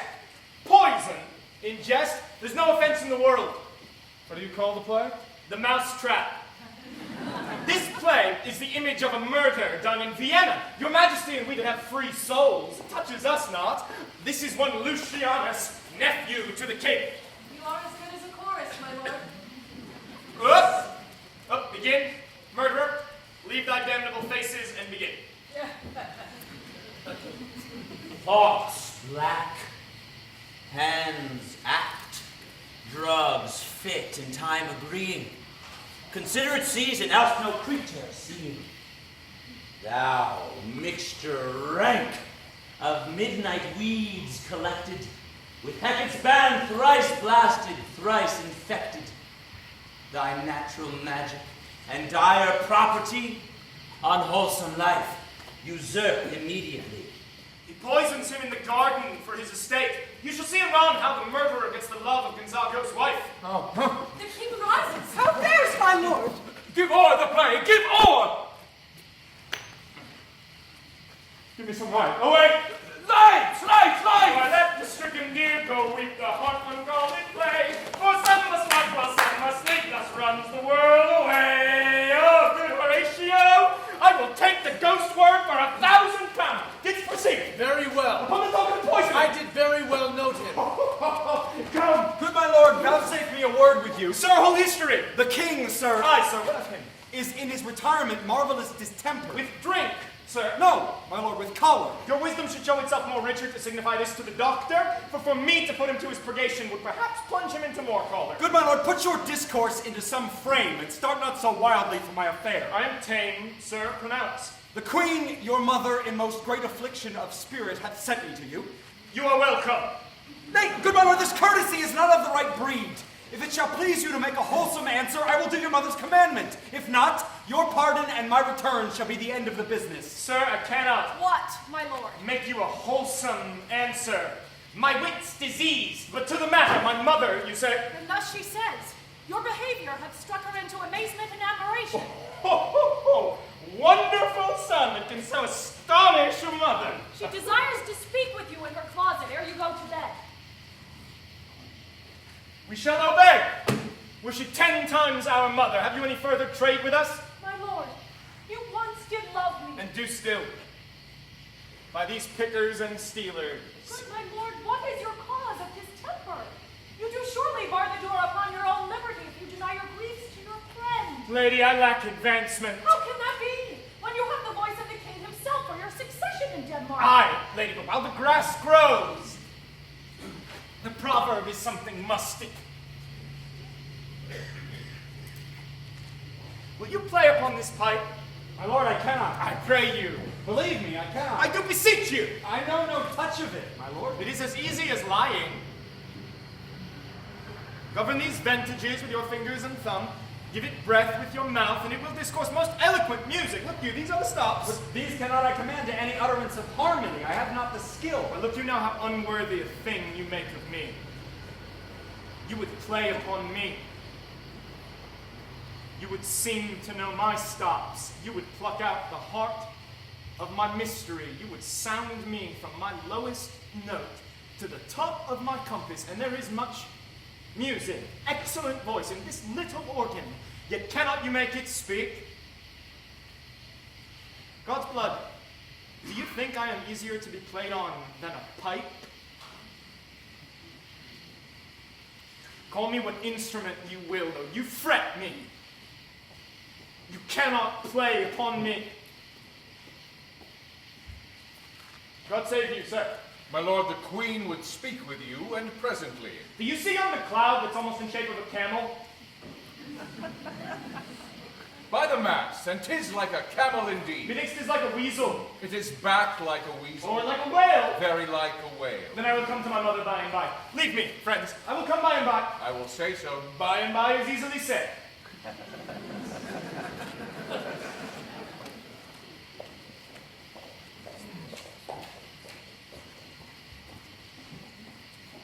Now is the very witching time of night. When churchyards yawn, and hell itself breaks out contagion to this world, now could I drink hot blood and do such business as the bitter day would quake to look on. Soft, now to my mother. Oh, heart, lose not thy nature. Let me be cruel, not unnatural. I will speak daggers to her, but use none.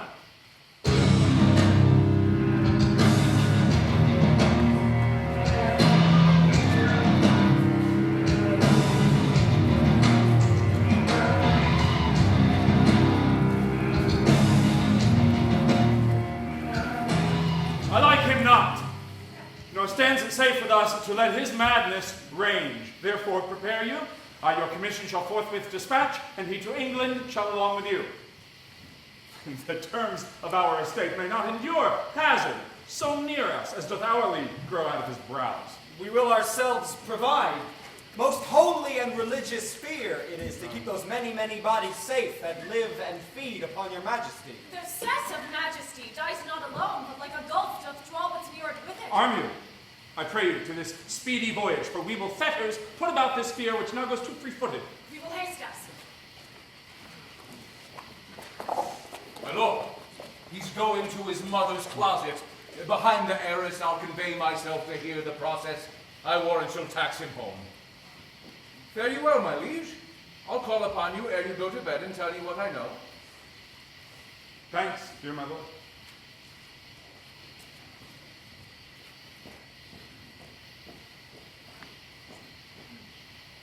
Oh, my offense is rank.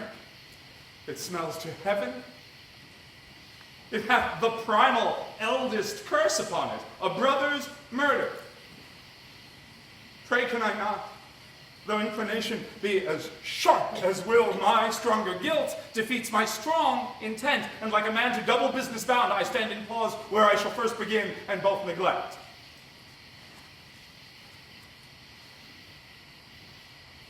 What if this cursed hand were thicker than itself with brother's blood?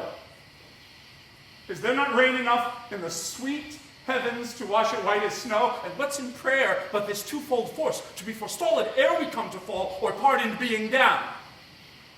Then I'll look up.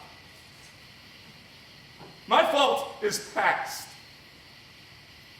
But, oh, what form of prayer can serve my turn? Forgive me my foul murder. That cannot be,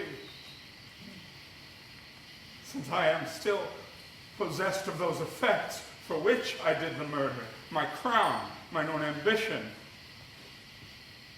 my queen.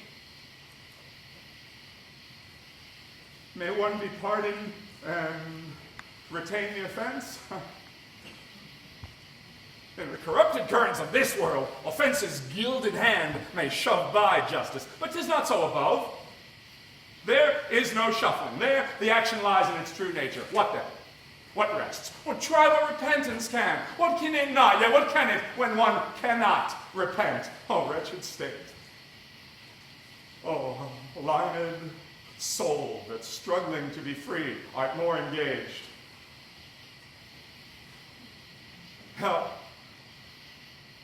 Angels. Make essay. Bow stubborn knees and heart with strings of steel, be soft as sinews of the newborn babe. All may be well.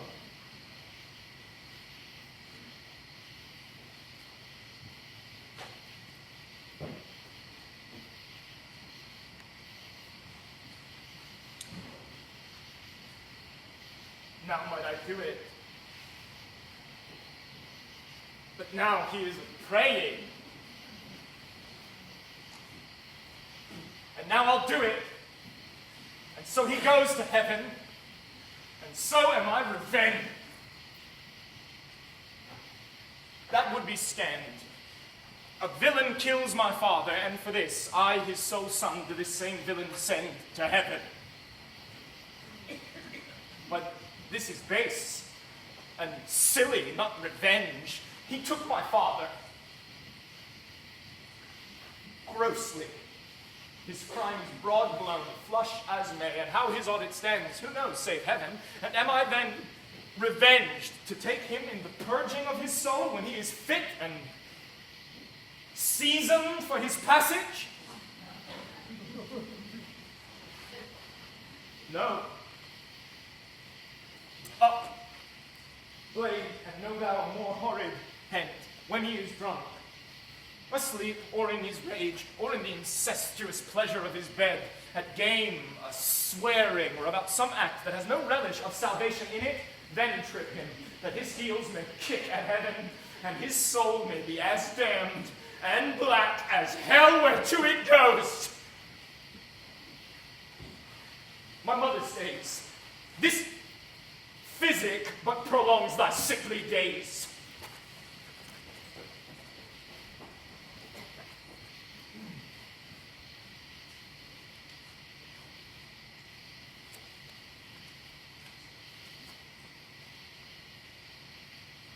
My words fly up. My thoughts remain below. Words without thoughts never to heaven go.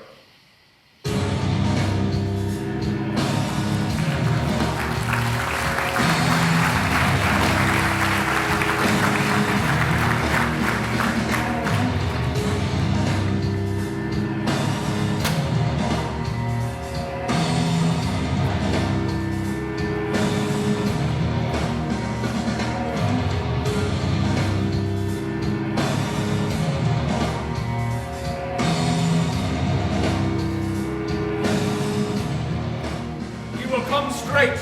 Look you, lay home to him, tell him his pranks have been too broad to bear with, and that your grace hath screamed and stood between much heat in him. I'll silence me even here. Pray you, be round. I'll warrant you, fear me not. Withdraw! I hear him coming.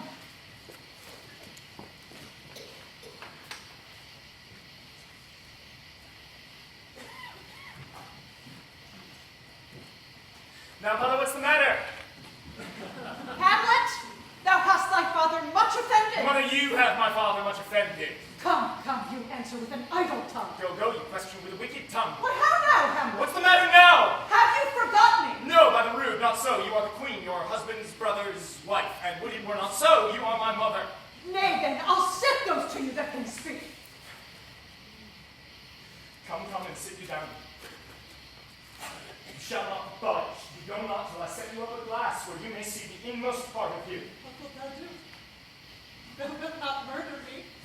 Help! Help! What? Who? How now? A rat? Dead for a ducat? Dead!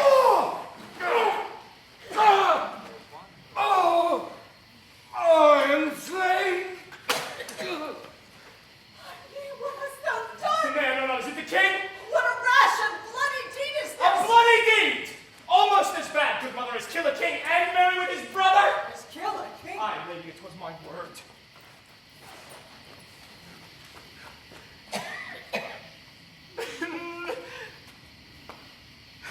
Thou wretched, rash, intruding fool!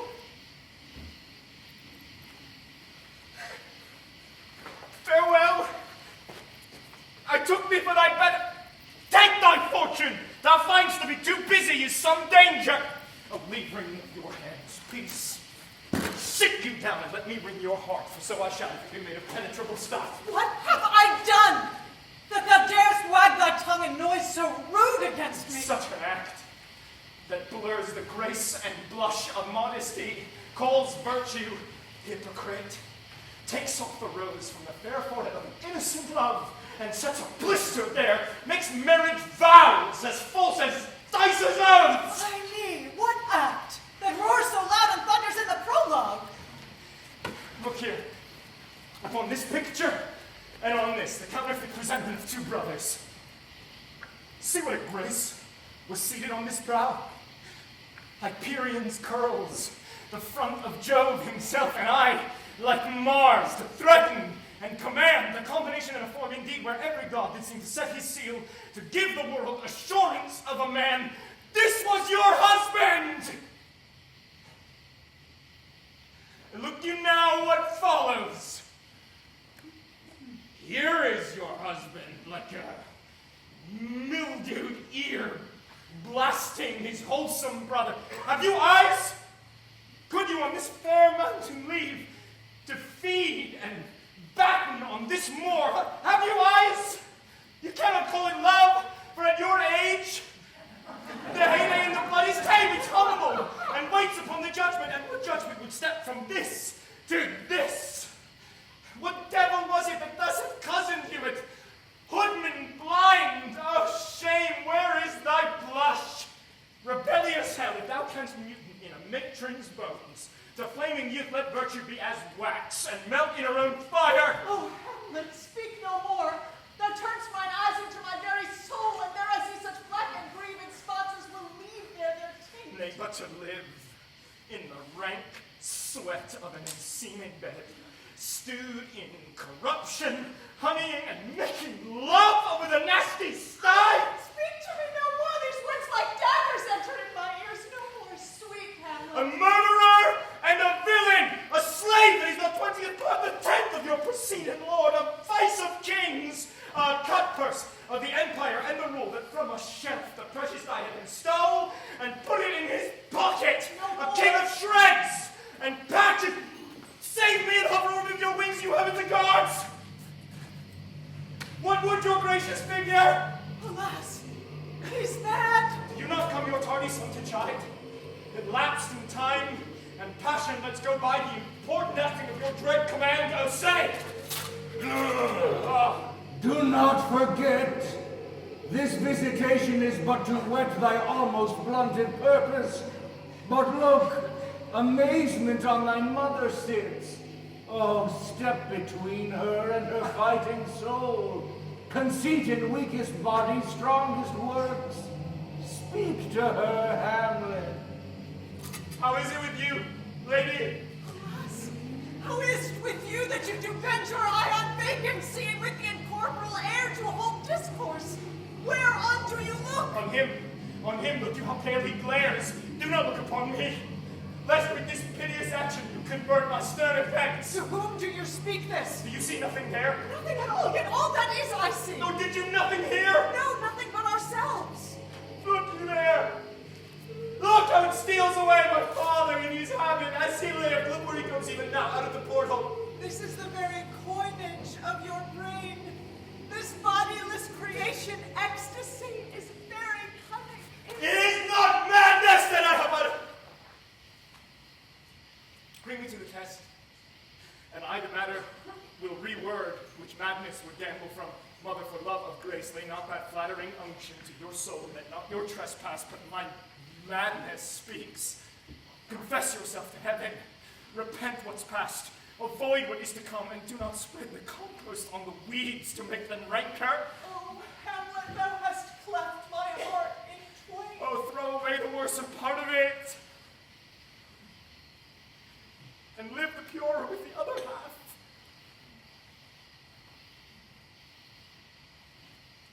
Good night. But go not to my uncle's bed. Assume a virtue, if you have it not. Refrain tonight, and that shall lend a kind of easiness to the next abstinence, the next.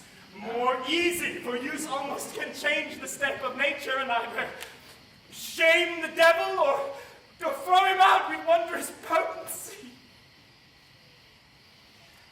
Once more, good night, and when you are desirous to be blessed, I will blessing beg of you.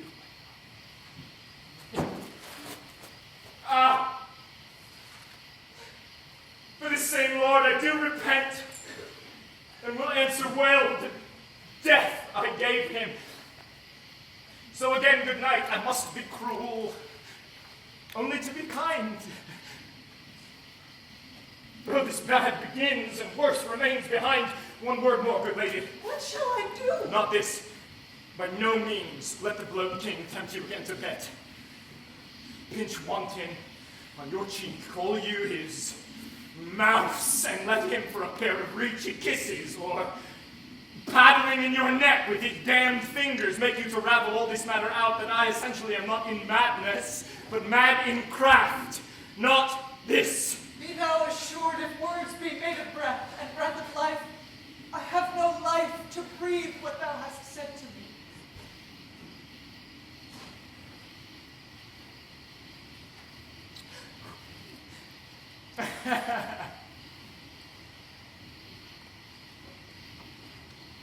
I must to England. You know that? Alack, I had forgot to so concluded on. There's letters sealed, and my two schoolfellows, whom I will trust as I will adders fanged, they bear the mandate. They must sweep my way and marshal me to knavery. Let it work. For 'tis the sport to have the engineer hoist with his own petard, and it will go hard, but I will delve 1 yard below their minds and blow them at the moon.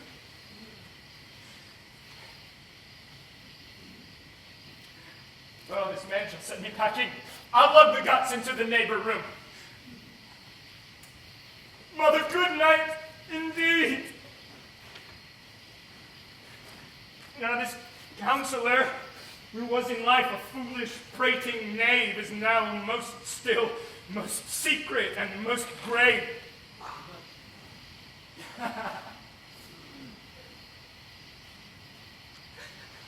Come, sir. Draw towards an end with you.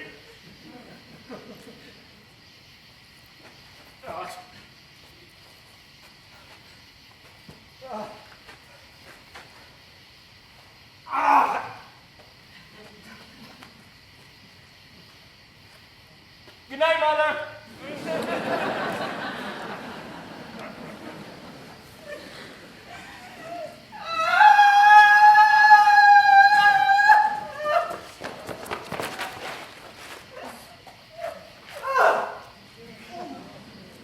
matter in these sighs, these profound heaves, you must translate as fit we understand them. Where's your son? Bestow this place on us a little while. Mine own lord, what I have seen tonight. What, Gertrude? How does Hamlet? Mad, as the sea and wind when both contend which is the mightier. In his lawless fit, behind the arras, hearing something stir, whips out his rapier, cries a rat, and in this brainish apprehension, kills the unseen good old man. Oh, heavy deed. It had been so with us, had we been there. His liberty is full of threats to all, to you yourself, to us, to everyone. Alas, how shall this bloody deed be answered? It will be laid to us, whose providence should have kept short, restrained, and out of haunt this mad young man. But so much was our love, we would not understand what was most fit, but like the owner of a foul disease, to keep it from divulging, let it feed, even on the pith of life. Where's he gone? To draw apart the body he hath killed, or whom he weeps for what is done. Oh, Gertrude, come away. The sun no sooner shall the mountains touch, but we will ship him hence. And this vile deed, we must, with all our majesty and skill, both countenance and excuse. Ho, Guildenstern! Friends both, go join you with some further aid. Hamlet in madness hath Polonius slain. And from his mother's closet hath he dragged him. Go seek him out, speak fair, and bring the body into the chapel. I pray you haste in this. Come, Gertrude, come. Gertrude.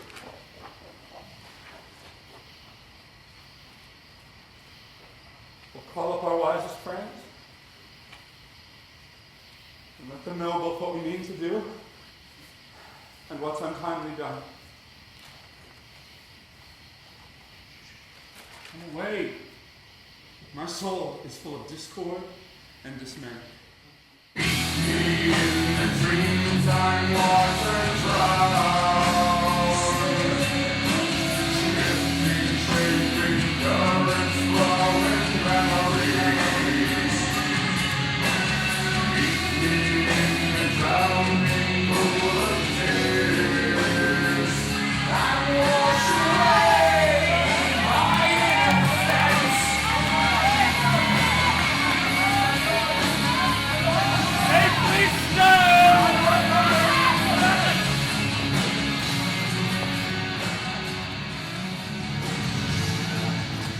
Here they come. What have you done, my lord, with the dead body? Compounded with dust, with it is king. Tell us where 'tis, that we may take it thence and bear it to the chapel. Do not believe it. Believe what? That I can keep your counsel and not mine own. Besides, to be demanded of a sponge. What replication should be made by the son of a king? Take you me for a sponge, my lord? Aye, lady. One that soaks up the king's countenance, his rewards, his authorities, but such officers do the king best service in the end. When he needs what you have gleaned, it will be but squeezing you, sponge, and you will be dry again. I understand you not, my lord. I am glad of it. A knavish speech sleeps in a foolish ear. My lord, you must tell us where the body is and go with us to the king. The body is with the king. But the king is not with the body. The king is a thing. A thing, my lord. Of nothing! Bring me to him. Ah!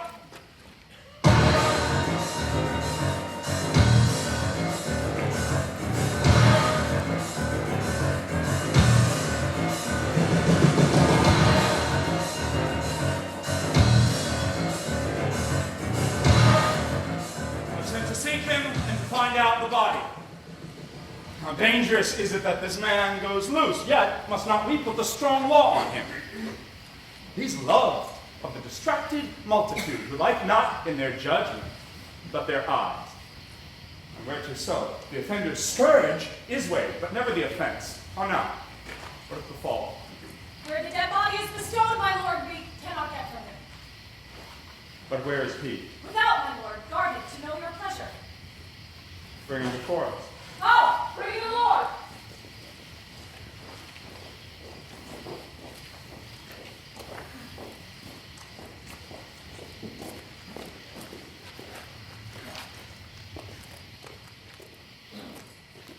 Now, Hamlet, where is Polonius? At supper. At supper. Where? Not where he eats, but where he is eaten. A certain complication of politic worms are even added. Your worm is your only emperor for diet. Alas. Alas. A man may fish with the worm that hath eat of a king, and eat of the fish that hath fed that worm. What dost thou mean by this? Nothing but to show you how a king may go progress through the guts of a beggar. Where's Polonius? In heaven. Send thither to see. If your messenger find him not there, seek him in the other place yourself.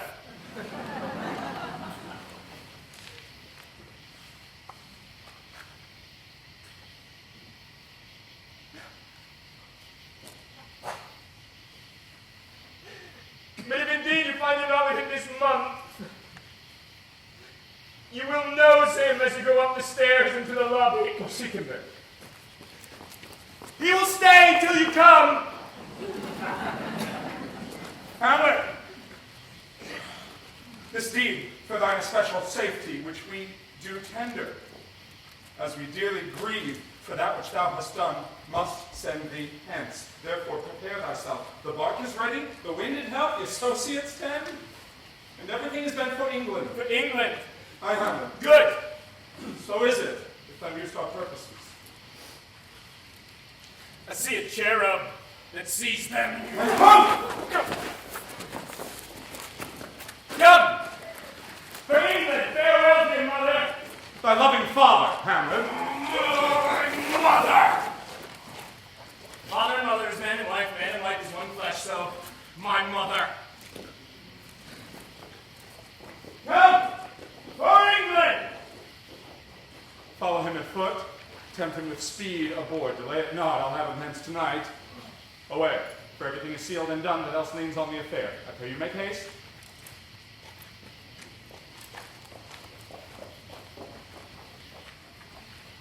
And England, if my love thou hold'st it aught, as my great power thereof may give thee sense, thou mayst not coldly set our sovereign process, which imports at full, by letters congruing to that effect, the present death of Hamlet.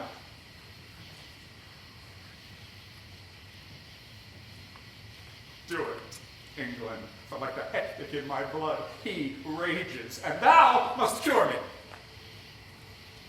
Till I know 'tis done, I wear my haps. My joys will ne'er begin.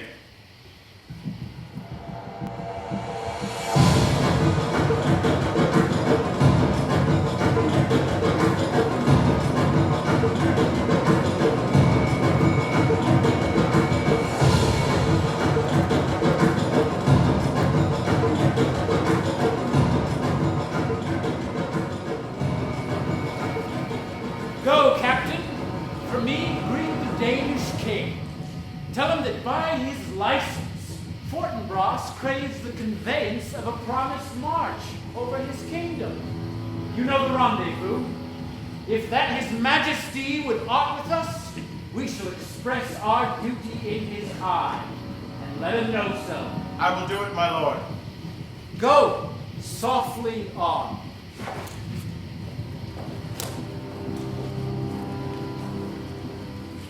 Good sir, whose powers are these?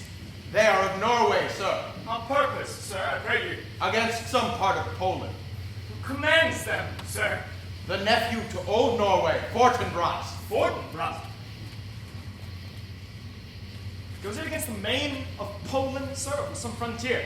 Truly to speak, and with no addition, we go to gain a little patch of ground that hath in it no profit but the name. To pay 5 ducats, 5, I would not farm it. Nor will it yield to Norway or the Pole a rank or rate should it be sold in fee. Why, then the Polak never will defend it. Yes, it is already garrisoned. 2,000 souls and 20,000 ducats will not debate the question of this straw. I humbly thank you, sir. God by you, sir. Will it please you go, my lord? I'll be with you straight. Go a little before.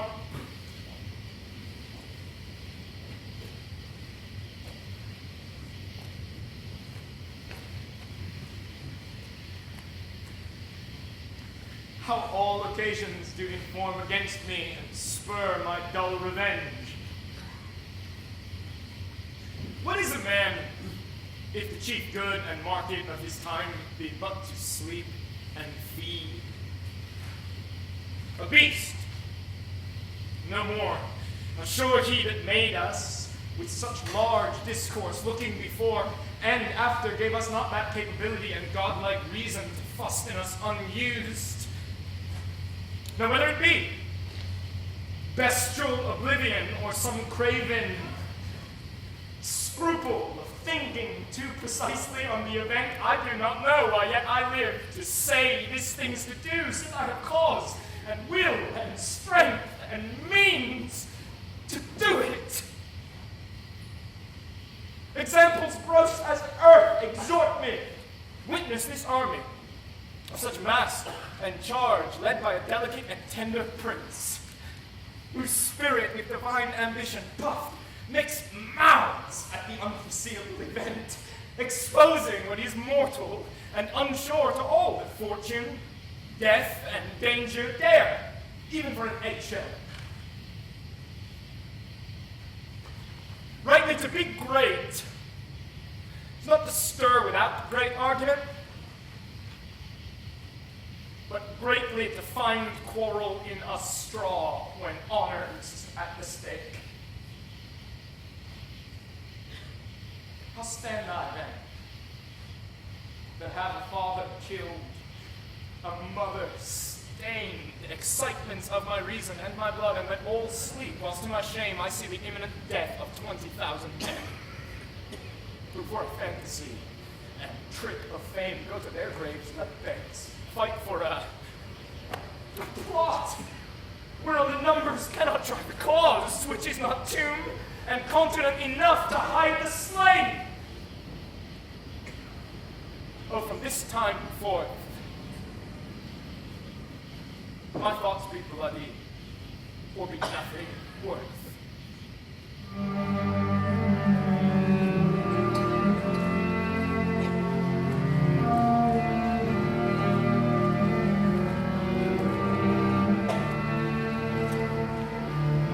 will not speak with her. She is importunate, indeed distract. Her mood will needs be pitied. What would she have? She speaks much of her father. Says she hears there's tricks in the world, and hems and beats her heart. Her speech is nothing, but it doth move the hearers. They gape at it and catch the words out fit to their own thoughts. For good she were spoken with, for she may strew dangerous conjectures in ill-breeding minds. Let her come in. To my sick soul, as sin's true nature is, each toy seems prologue to some great amiss. So full of artless jealousy is guilt, it spills itself in theory to be spilt. Where is the beauteous majesty of Denmark? I have Ophelia. How should I your true love know from another one by his cockle hat and step and his sandal shoon? Yes, lady, what imports this song? Say you, nay, pray you mark. He is dead and gone, lady, he is dead and gone. At his hand a grasping turf and his heels a stone. Oh no, white his shroud as the mountain snow, Lord, it always sweet flowers, which fell Alas, out to look the here ground now. did not grow with true love showers. How do you, pretty lady? Well, good Dildew. They say the owl was a baker's daughter. Lord, we know what we are, but know not what we may be.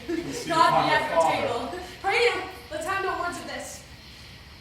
But when they ask you what it means, say this.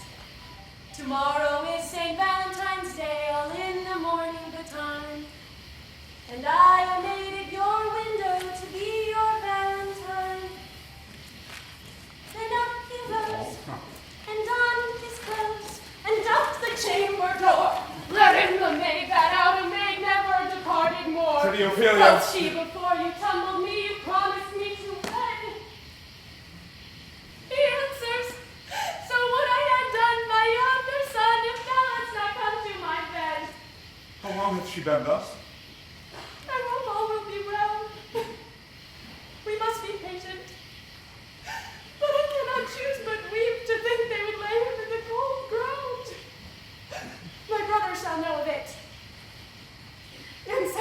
thank you for your good counsel. Come, my coach! Good night, ladies. Good night. Sweet lady. Follow her close, give her good watch, I pray you. Oh, this is the poison of deep grief. It springs all from her father's death. And now behold, oh Gertrude. Gertrude, when sorrows come, they come not single spies, but in battalions. First her father slain, next your son gone, and he most violent author of his own just remove. The people, muddied, thick, and unwholesome in thoughts and whispers for good Polonius' death, and we have done but greenly, in haste and secret to infer him. Poor Ophelia, divided from herself and her fair judgment, last, and as much containing as all these, her brother is in secret come from France, and wants, not buzzes, to infect his ear with pestilent speeches of his father's death. Oh, dear Gertrude, this like to a murdering piece, in many places gives me superfluous death. The Lord! Save yourself, the Lord! The young Laertes in a riotous head o'erbears your officers. The rabble call him Lord, they cry, choose we, Laertes shall be king, Laertes shall be king, Laertes Shoot down king. the false trail, they cry. Oh, this is counter, you false Danish dogs! The doors are broke.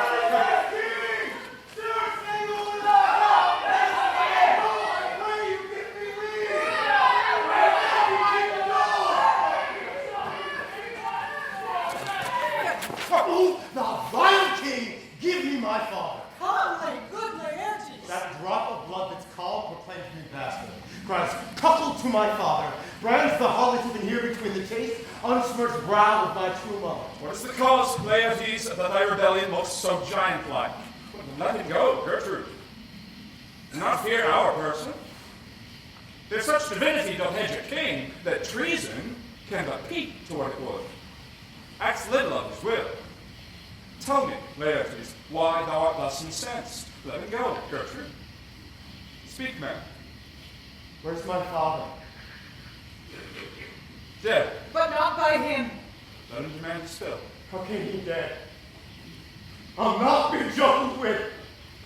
To hell, allegiance. Vows to the blackest devil. Conscience and grace to the profoundest pit. I dare damnation. To this point I stand. That both the worlds I get to negligence, that come what comes, only I'll be revenged most thoroughly for my father. Who shall stay you? My will, not of the world's. Good Laertes, if you desire to know the certainty of your dear father, is it written your revenge that swoops that you will draw both friend and foe, winner and loser? None but his enemies. Will you know them then?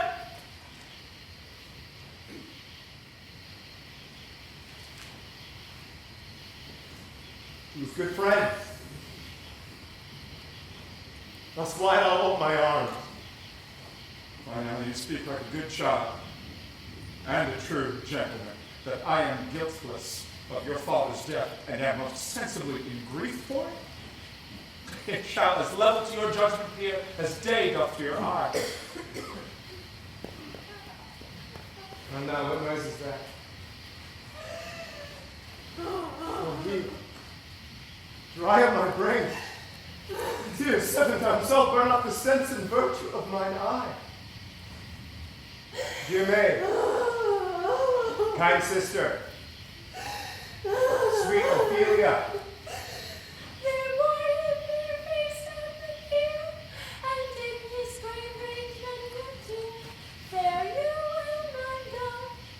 that's how they wish.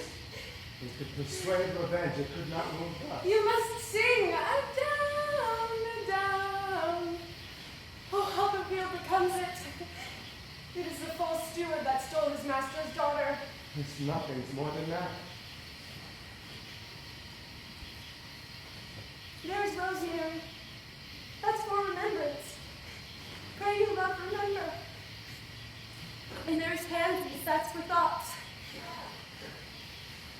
Documented madness, thoughts, and remembrance pity. There's Fennel for you. And Columbines. There's room for you. And here's some for me. You may call it herb of grace on Sundays. You may hurry over with the difference. There's a Daisy. I could give you some violets, but they withered all when my father died. They said he made a good end. Oh, Bonnie, sweet Robin is all my joy. Thought and affliction, passion, hell itself, she turns to favor into prettiness. And will he not come again? And will he not come again? No, no, he is dead. Go to thy deathbed, he never will come again. God have mercy on his soul, and of all Christian souls. God guide him. You see it? Oh God. Laertes, I must commune with your grief, or you deny me right. Go but apart, make choice of whom your wisest friends you will, and let them hear and judge twixt you and me. If by direct or by collateral hand they find us touched, we will our kingdom give. Our crown, our life, and all that we call ours to you in satisfaction. But if not, be you content to lend your patience to us, and we shall jointly labor with your soul to give it due content. Let this be so. His means of death is obscure funeral. No trophy, sword, nor hashment or his bones, no noble right, nor formal ostentation. Cry be earnest for from heaven to earth that I must call it in question. So you shall. And where the offense is, let the great axe fall. I pray you go with me.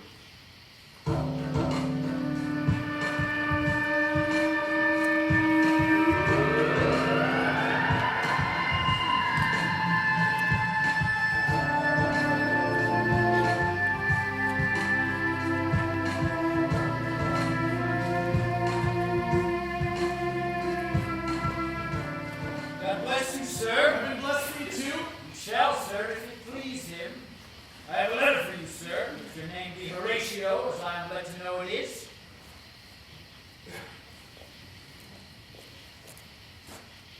Horatio, when thou shalt have read this, give these fellows some means to the king.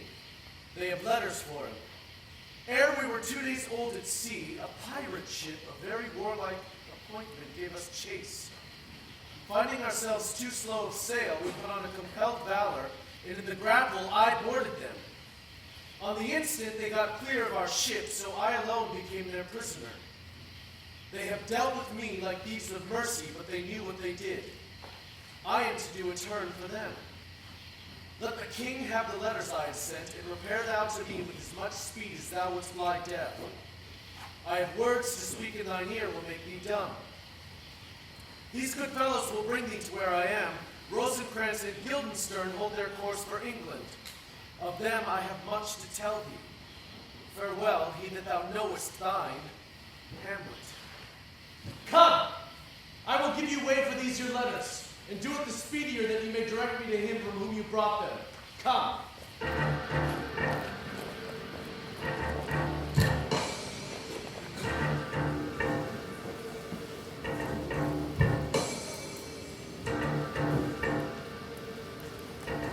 I must your conscience my acquittance seal, and you must put me in your heart for friends, since you have heard it with a knowing ear, that he which hath your noble father slain pursued my life. It well appears.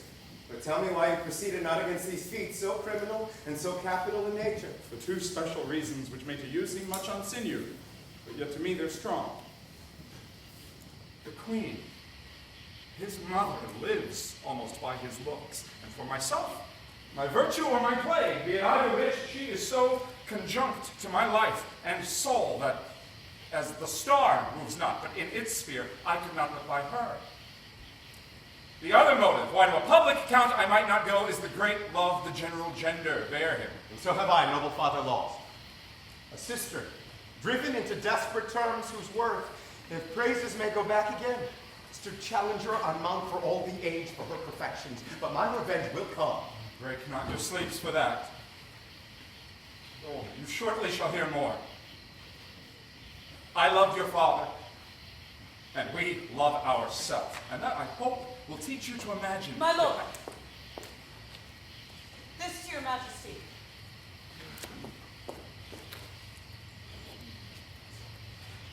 From Hamlet? Who brought this? Sailors, my lord, they say. I saw them not. There, you shall hear. Leave us.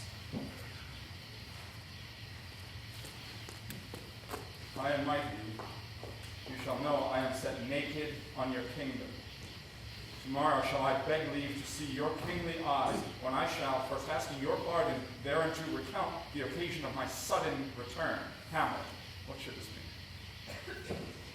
Are all the rest come back? Or is this some abuse and no such thing? No, you had. This is Hamlet's character. Naked? And in the postscript here, he says, alone. Can you devise me? I lost in it, my lord. But let him come. It warms the very sickness in my heart that I shall live, and tell him to his teeth, thus didst thou. If it be so, Laertes, how should it be so? How otherwise will you be ruled by me? Aye, my lord, so you're not the ruling to appease. To thine own peace. If he be now returned, I will work him to an exploit now, right in my device, under the which he shall not choose but fall, and for his death no wind of blame shall breathe, but even his mother shall uncharge the practice and call it accident. My lord, I would the rather which you devised it so that I might be the organ. It falls right. You have been talked of since your travel, much, and that in Hamlet's hearing, for a quality wherein they say you shine. What part is that, my lord? 2 months since, here was a gentleman of Normandy. He made confession of you and gave you such a masterly report for art and exercise in your defense and for your rapier, most especially, that he cried out, "'Twould be a sight indeed if one could match you." Now, sir, this report of his did Hamlet so envenom with his envy that he could nothing do but wish and beg your son coming more to play with you. Now, out of this. What out of this, my lord? Laertes, was your father dear to you? Or are you like the painting of a sorrow? A face without a heart. Why ask you this? Not that I think you did not love your father, but that I know love is begun by time, and that I see in passages of proof, time qualifies the spark and fire of it. That we will do, we should do when we would. Hamlet comes back. What will you undertake to show yourself indeed your father's son, more than in words? To cut his throat in the church.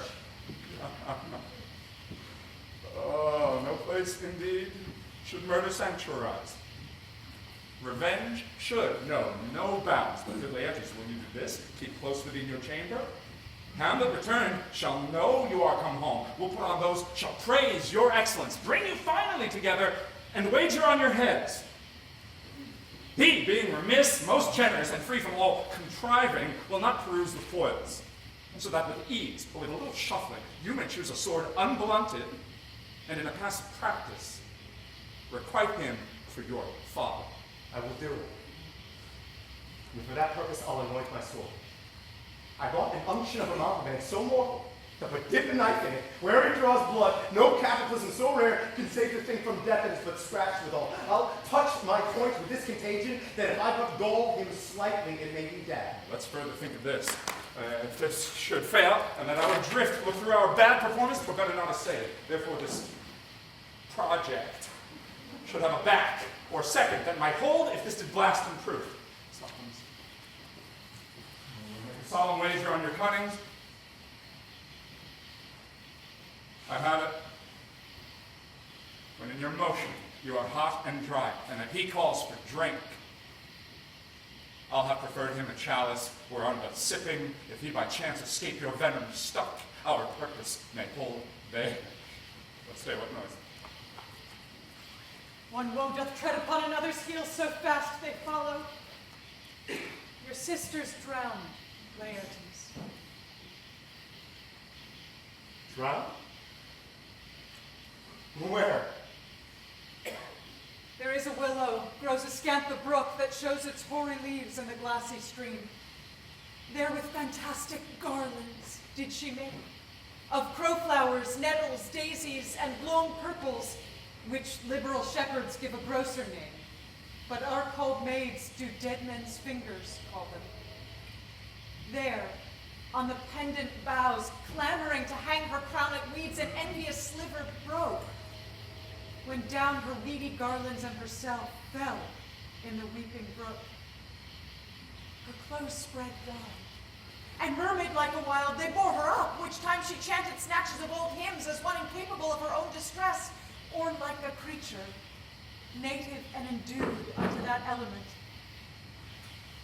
But long it could not be till that her garments, heavy with their drink, pulled the poor wretch from her melodious lay to muddy death.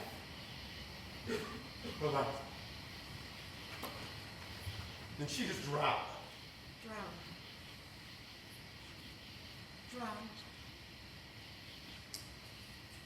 Too much of water hast thou, poor Ophelia. Therefore I forbid thy tears. But yet it is our trade. Nature her custom holds. Let shape say what it will. When these are gone, the woman will be out. Adieu, my lord. I have a speech of fire that fain would blaze, but that this folly drowns it. Let's follow Gertrude. How much I had to do to calm his rage. Now fear I this will give it start again. Therefore, let's follow.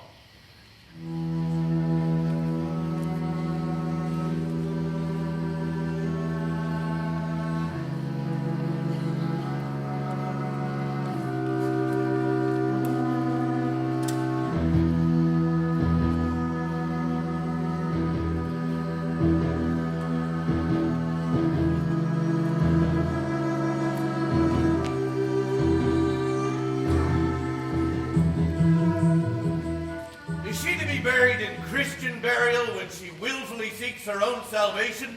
I tell thee she is. Therefore make her grave straight. The crowner has sat on her and finds it Christian burial. How can that be unless she drowned herself in her own defense? What is found so? It must be se offendendo, it cannot be else. For here lies the point. If I drown myself wittingly, it argues an act. And an act hath three branches. That is, to act, to do, to perform.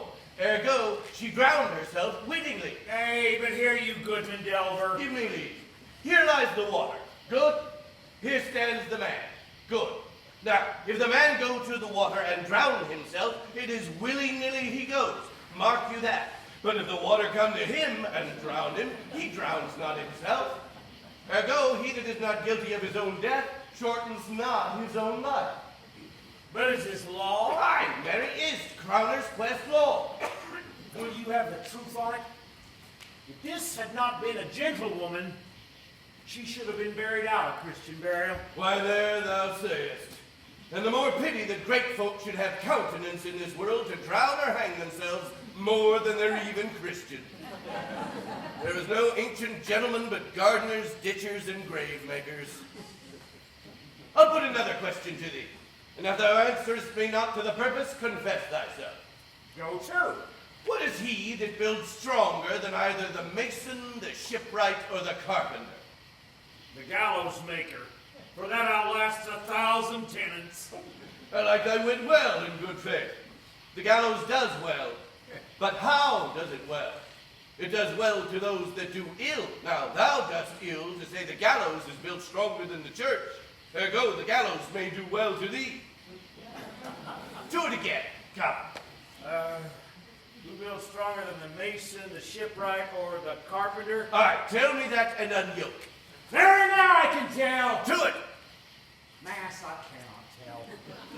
Cudgel thy brains no more about it, for your dull ass will not mend his pace with beating. Hey. And when you are asked this question next, say, a grave maker. The houses he makes last till doomsday. Go get thee in and fetch me a stoop of liquor. In youth, when I did love, oh, methought it was very sweet to contract at the time for my behold, oh, methought there was nothing of meat. Has this fellow no feeling of his business while he sings in grave making? Custom hath made it in him a property of easiness. But age with his stealing steps hath clawed me in his clutch, and hath shipped me into the land, as if I had never been such. Ugh. Ah, that skull had a tongue in it and could sing once. How the knave jowls it to the ground as if it were Cain's jawbone that did the first murder. I'll speak to this fellow. Whose grave's this, sir? Mine, sir. Oh, a bit of clay for to be made. I think it be thine indeed, for thou liest in it. You lie out on it, sir, therefore 'tis not yours. For my part, I do not lie in it, yet it is mine. Thou dost lie in it, to be in it and say it is thine. 'Tis for the dead, not for the quick, therefore thou liest. 'Tis a quick lie, sir, 'twill away again from me to you. What man dost thou dig it for? For no man, sir. What woman, then? For none neither. Who is to be buried in it? One that was a woman, but rest her soul, she's dead. Oh, absolute the knave is. We must speak by the card, or equivocation will outdo us. How long hast thou been a grave maker? Of all the days in the year, I came to it that very day our last King Hamlet overcame Fortinbras. How long is that since? Cannot you tell that? Every fool can tell that. It was that very day that young Hamlet was born, he that is mad and sent into England. Aye, Mary, why was he sent into England? Why? Because he was mad. He will recover his wits there. And if he do not, 'tis no great matter there. Why? 'Twill not be seen in him there. There the men are as mad as he. How came he mad? Very strangely, they say. How strangely? Faith, even with losing his wits. Upon what ground? Why, here in Denmark. I've been sexton here, man and boy, 30 years. How long will a man lie in the earth ere he rot? Faith, sir, if he be not rotten before he die, he will last you some 8 year or 9 year. A tanner will last you 9 year. Why he more than another? Why, sir, his hide is so tanned with his trade that it will keep out water a great while. And your water is a sore decayer of your horse and dead body. Here is the skull now, sir. Hath lain you in the earth 23 years. Whose was it? A horse and mad fellow it was. Whose do you think it was? Nay, I know not. A pestilence on him for a mad rogue. He poured a flagon of Rhenish on my head once. This same skull, sir, was Sir Yorick's skull, the king's jester. This? In that.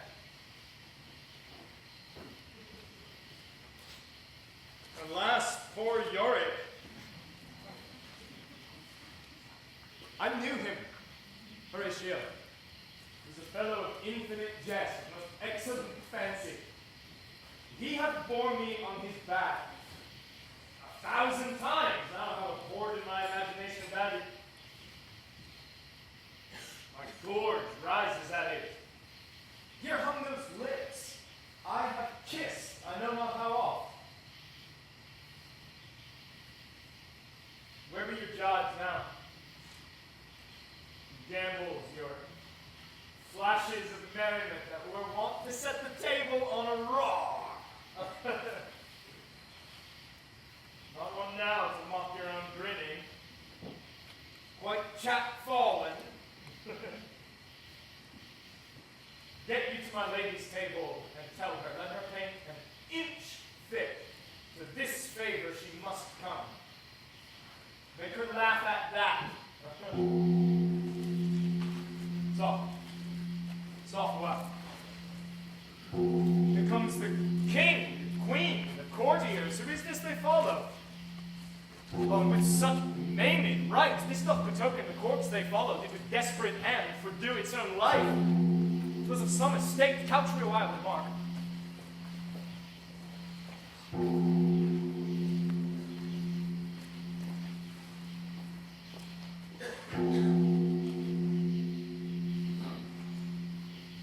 What ceremony else? That is Laertes, a very noble youth, mark. What ceremony else? Her obsequies have been as far enlarged as we have warranty. Her death was doubtful, and but that great command o'ersways the order, she should in ground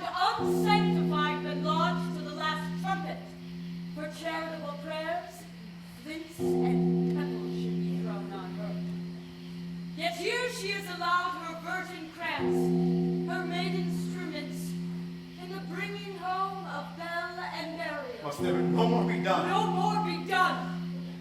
We should profane the service of the dead to sing a requiem, and such rest to her as to peace-parted souls.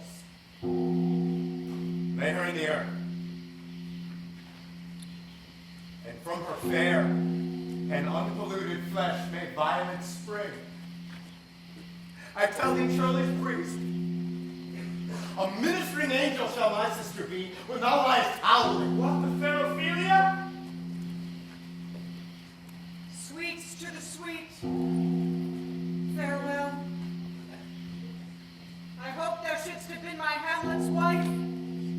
I thought thy bride bed to have decked, sweet maid, and not have strewed thy grave. A treble woe fall 10 times double on that cursed head. This wicked deed thy most ingenious sense deprived thee of. Hold up the earth a while, till I have caught her once more in mine arm. Now pile your dust upon the quick and dead, till of this flat a mountain you have made, to o'ertop that of blue Olympus. What is he whose grief bears such an emphasis? This is I, Hamlet the Day! The devil take thy soul! Pluck them asunder! Now praise no prayer! I really take thy finger! Hamlet!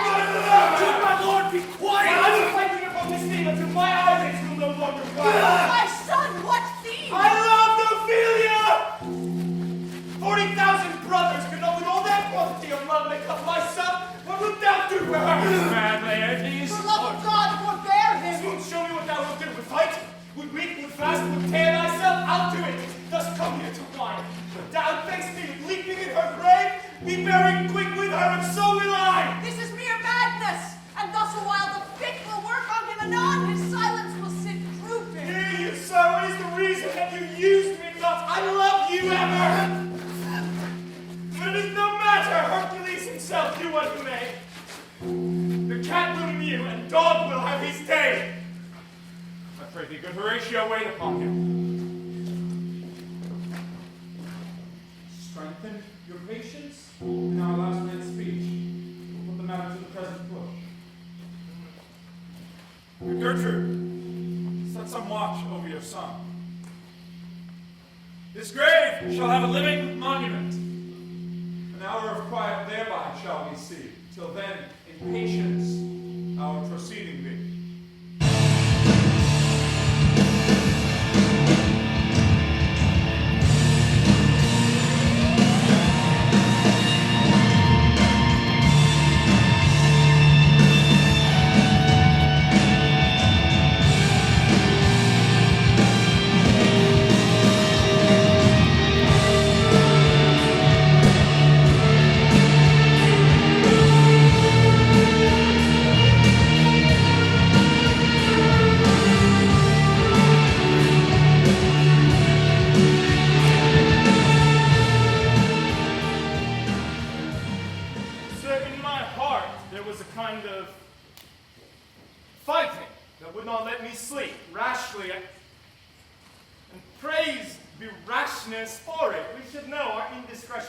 Serves us well when our deep plots do fall, and that should learn us there's a divinity that shapes our ends. Rough hew them how we will. That is most certain. Up from my cabin, rashly, my sea gown scarfed about me in the dark, groped I to find out Rosencrantz and Guildenstern, pilfered their papers, and in fine withdrew to my own room again, where, making so bold, my fears forgetting manners, I unfolded their grand commission, where I found, Horatio, a royal knavery, an exact command that on the supervised, no leisure bated, my head should be struck off. Is it possible? Here is the commission. Read it at more leisure, but let thou know how I did proceed. I beseech you. Being thus benetted round with villains, I sat me down. Devised a new commission, wrote me fair, but wilt thou know the effect of what I wrote? Aye, good my lord. An earnest conjuration from the king, as England was his faithful tributary, that on the view and knowing of these contents, he should those bearers put to sudden death, no shriving time allowed. So Guildenstern and Rosencrantz go to it.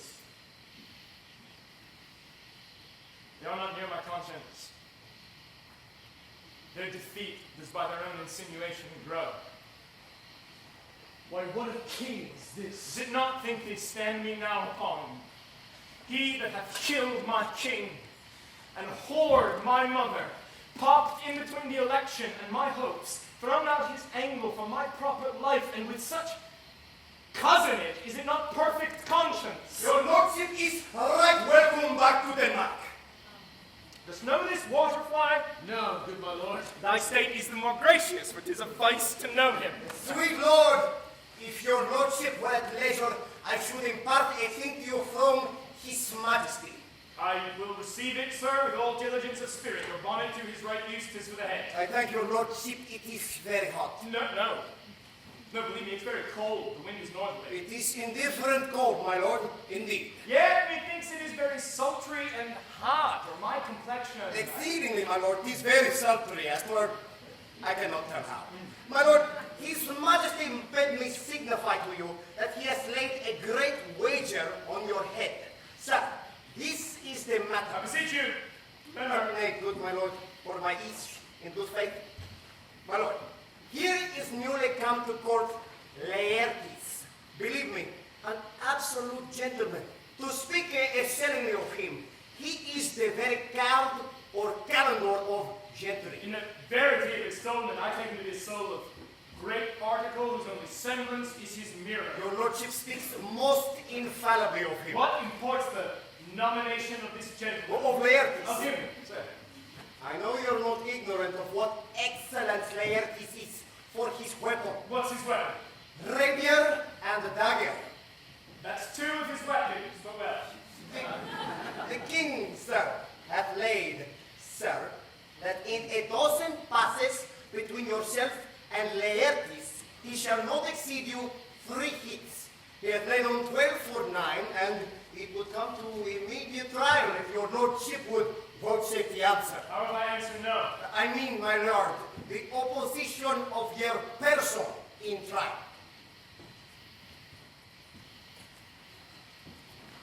Sir, I will walk here in the hall. If it please his majesty, it is a breathing time of day with me. Let the foils be brought. The gentleman willing, and the king hold his purpose, I will win for him, if I can. If not, I gain nothing but my shame and the odd hits. My purposes follow the king's pleasure. His fitness speaks. Mine is ready now or whensoever, provided I be so able as now. The king and queen and all are coming down. Happy time! The queen, sir, hath requested you show some courtesy to Laertes before you fall to play. She well instructs me.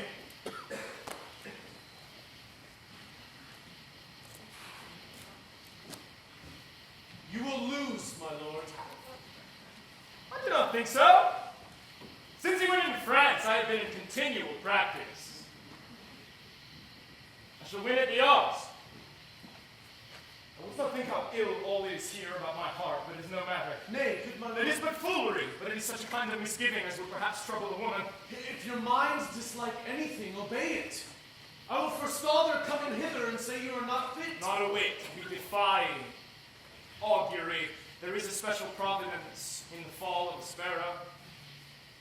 If it be, it is not to come. If it be not to come, it will be now. If it be not now, yet it will come. The readiness is all, since no man of aught he leaves knows. What is it to leave betimes? Let be.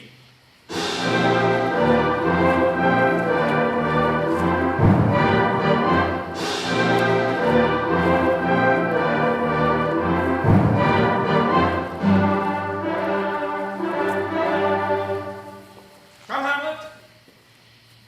Come and take this hand from me. Give me your pardon, sir. I have done you wrong, but pardon it as you are a gentleman. This presence knows, and you must needs have heard, that I am punished with a sore distraction. What I have done,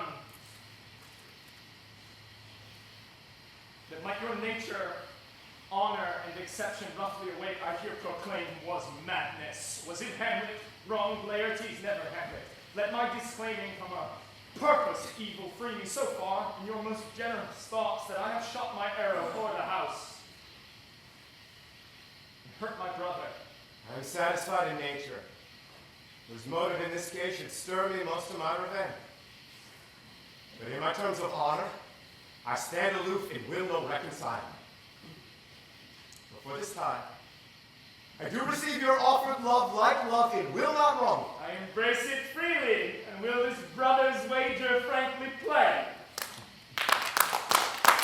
Give us the foils! One for me. I'll be your foil, Laertes. In my ignorance, your skill shall like a star in the darkest night stick off fiery indeed. You mock me, sir. No, by this hand. Give them the foils, young Osric. Cousin Hamlet, you know the wager. Very well. Your grace has laid the odds on the weaker side. No, I do not fear it. I've seen you both. But since he is better, we have therefore odds. This one's too heavy. Let me see another. This likes me well. These spoils have all the land. I am my good lord. Bring me a stoup of wine. If Hamlet give the first or second hit, the king shall drink to Hamlet's better breath, and in the cup a pearl shall he throw. Richer than that which 4 successive kings in Denmark's crown have worn. Give me the cup. Now the king drinks to Hamlet. Come, begin, and you, the judge, bear a wary eye.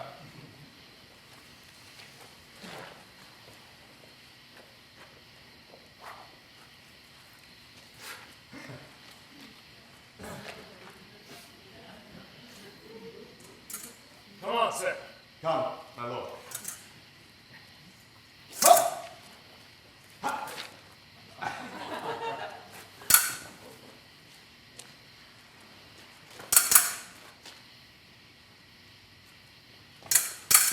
Whoa! Judgment! A hit! A very powerful hit! Well again. Oh, say! Give me drink. Hamlet, this pearl is thine. Here's to thy health. Give him the cup. Stay by a while. I'll play this bout first.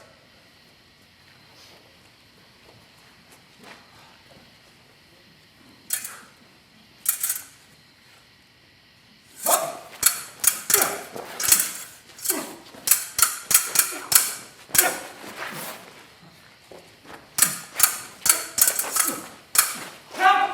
Another hit. What say you? A touch, I must confess. Our son shall win. Give me the cup. Hamlet, Good man up. the queen carouses to thy fortune. Gertrude! Do not drink. I will, my lord. I pray you pardon me.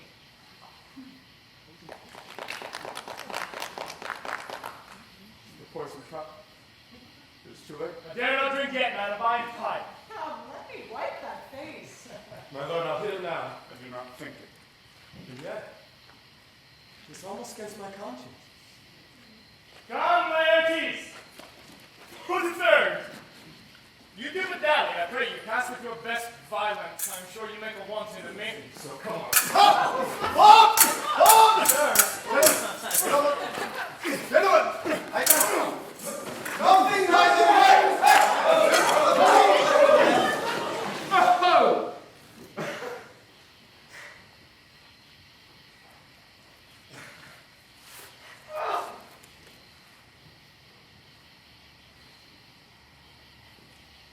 Have at you now. I bleed! Judgment! Osric!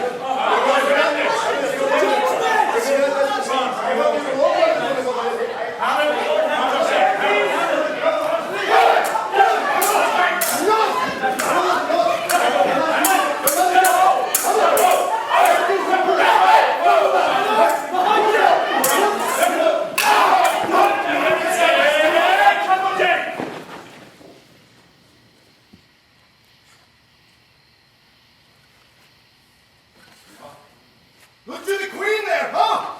They bleed on both sides. How is it, my lord? How is that? As a woodcock to my own spring josser. I am justly killed with my own treachery. How does the queen? She swoons to see thee bleed. No, no. The drink! The drink! Oh, my dear Hamlet, the drink! The drink!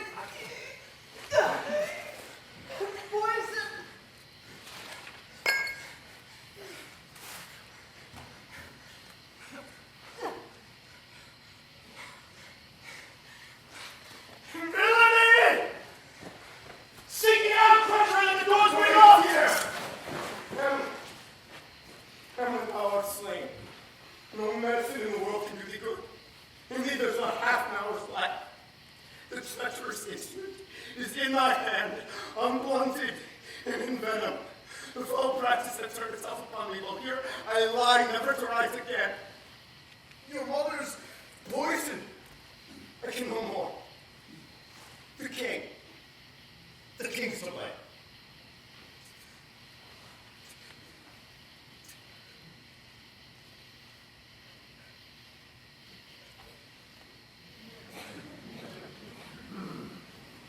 Point envenomed too.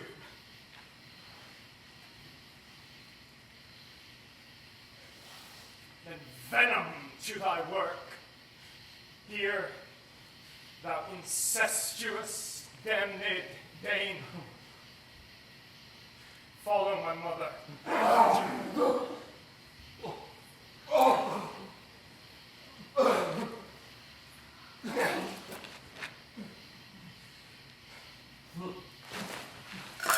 It is justly so. Exchange forgiveness with me, noble Hamlet. Mine and my father's death come not upon thee, nor thine on me. Heaven make thee free of it.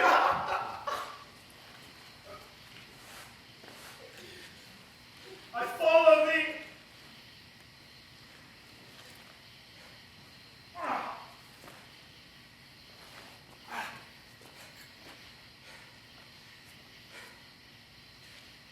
I'm dead, Horatio.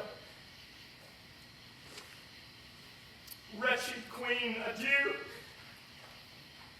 You that look pale and tremble at this chance that are but mutes or audience to this act, had I but time. As this fellow sergeant, death is strict in his arrest, so I can tell you. But let it be, I am dead. Horatio, thou livest. Report me in my cause aright to the unsatisfied. Never believe it. I am more an antique Roman than a Dane. Here's yet some liquor left. Is thou art a man? Give me the cup. Let go, by heaven, I'll have it.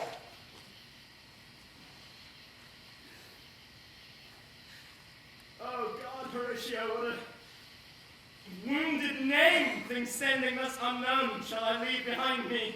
If thou didst ever hold me in thy heart, absent thee from felicity a while, and in this harsh world draw thy breath in pain to tell my story.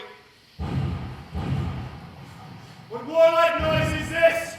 Young Fortinbras, with conquest come from Poland to the ambassadors of England, brings this warlike volley.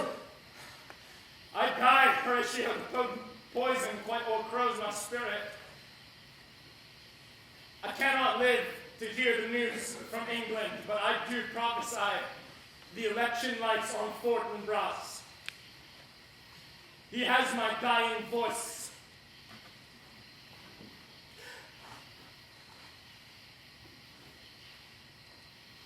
The rest is silence.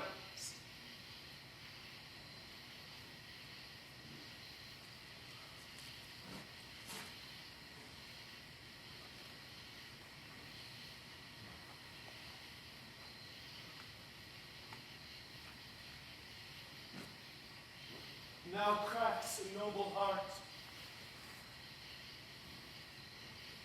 Good night, sweet prince. And flights of angels sing thee to thy rest. Where is this sight?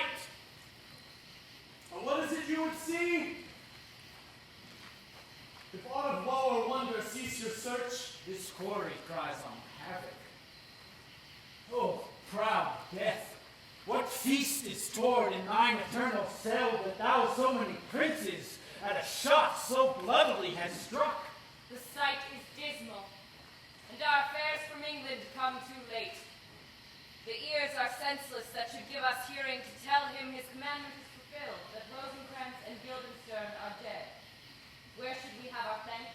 not from his mouth had it the ability of life to thank you. He never gave commandment for their death. But since so quick upon this bloody question, you from the Polack Wars and you from England are here arrived, give order that these bodies high on a stage be placed to the view. And let me speak to the yet unknowing world how these things came about.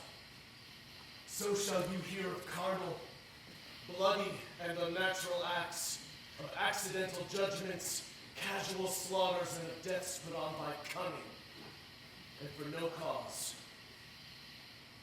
All this can I truly deliver. Let us haste to hear it, and call the noblest to the audience. For me with sorrow I embrace my fortune. I have some rights of memory in this kingdom, which now to claim my vantage doth invite me. Of that I shall also have cause to speak, and from his mouth whose voice shall draw no more. Let 4 captains bear Hamlet like a soldier to the stage. But he was likely, had he been put on, to have proved most royal. Take up the bodies. Such a fight as this becomes the field, but here shows much amiss.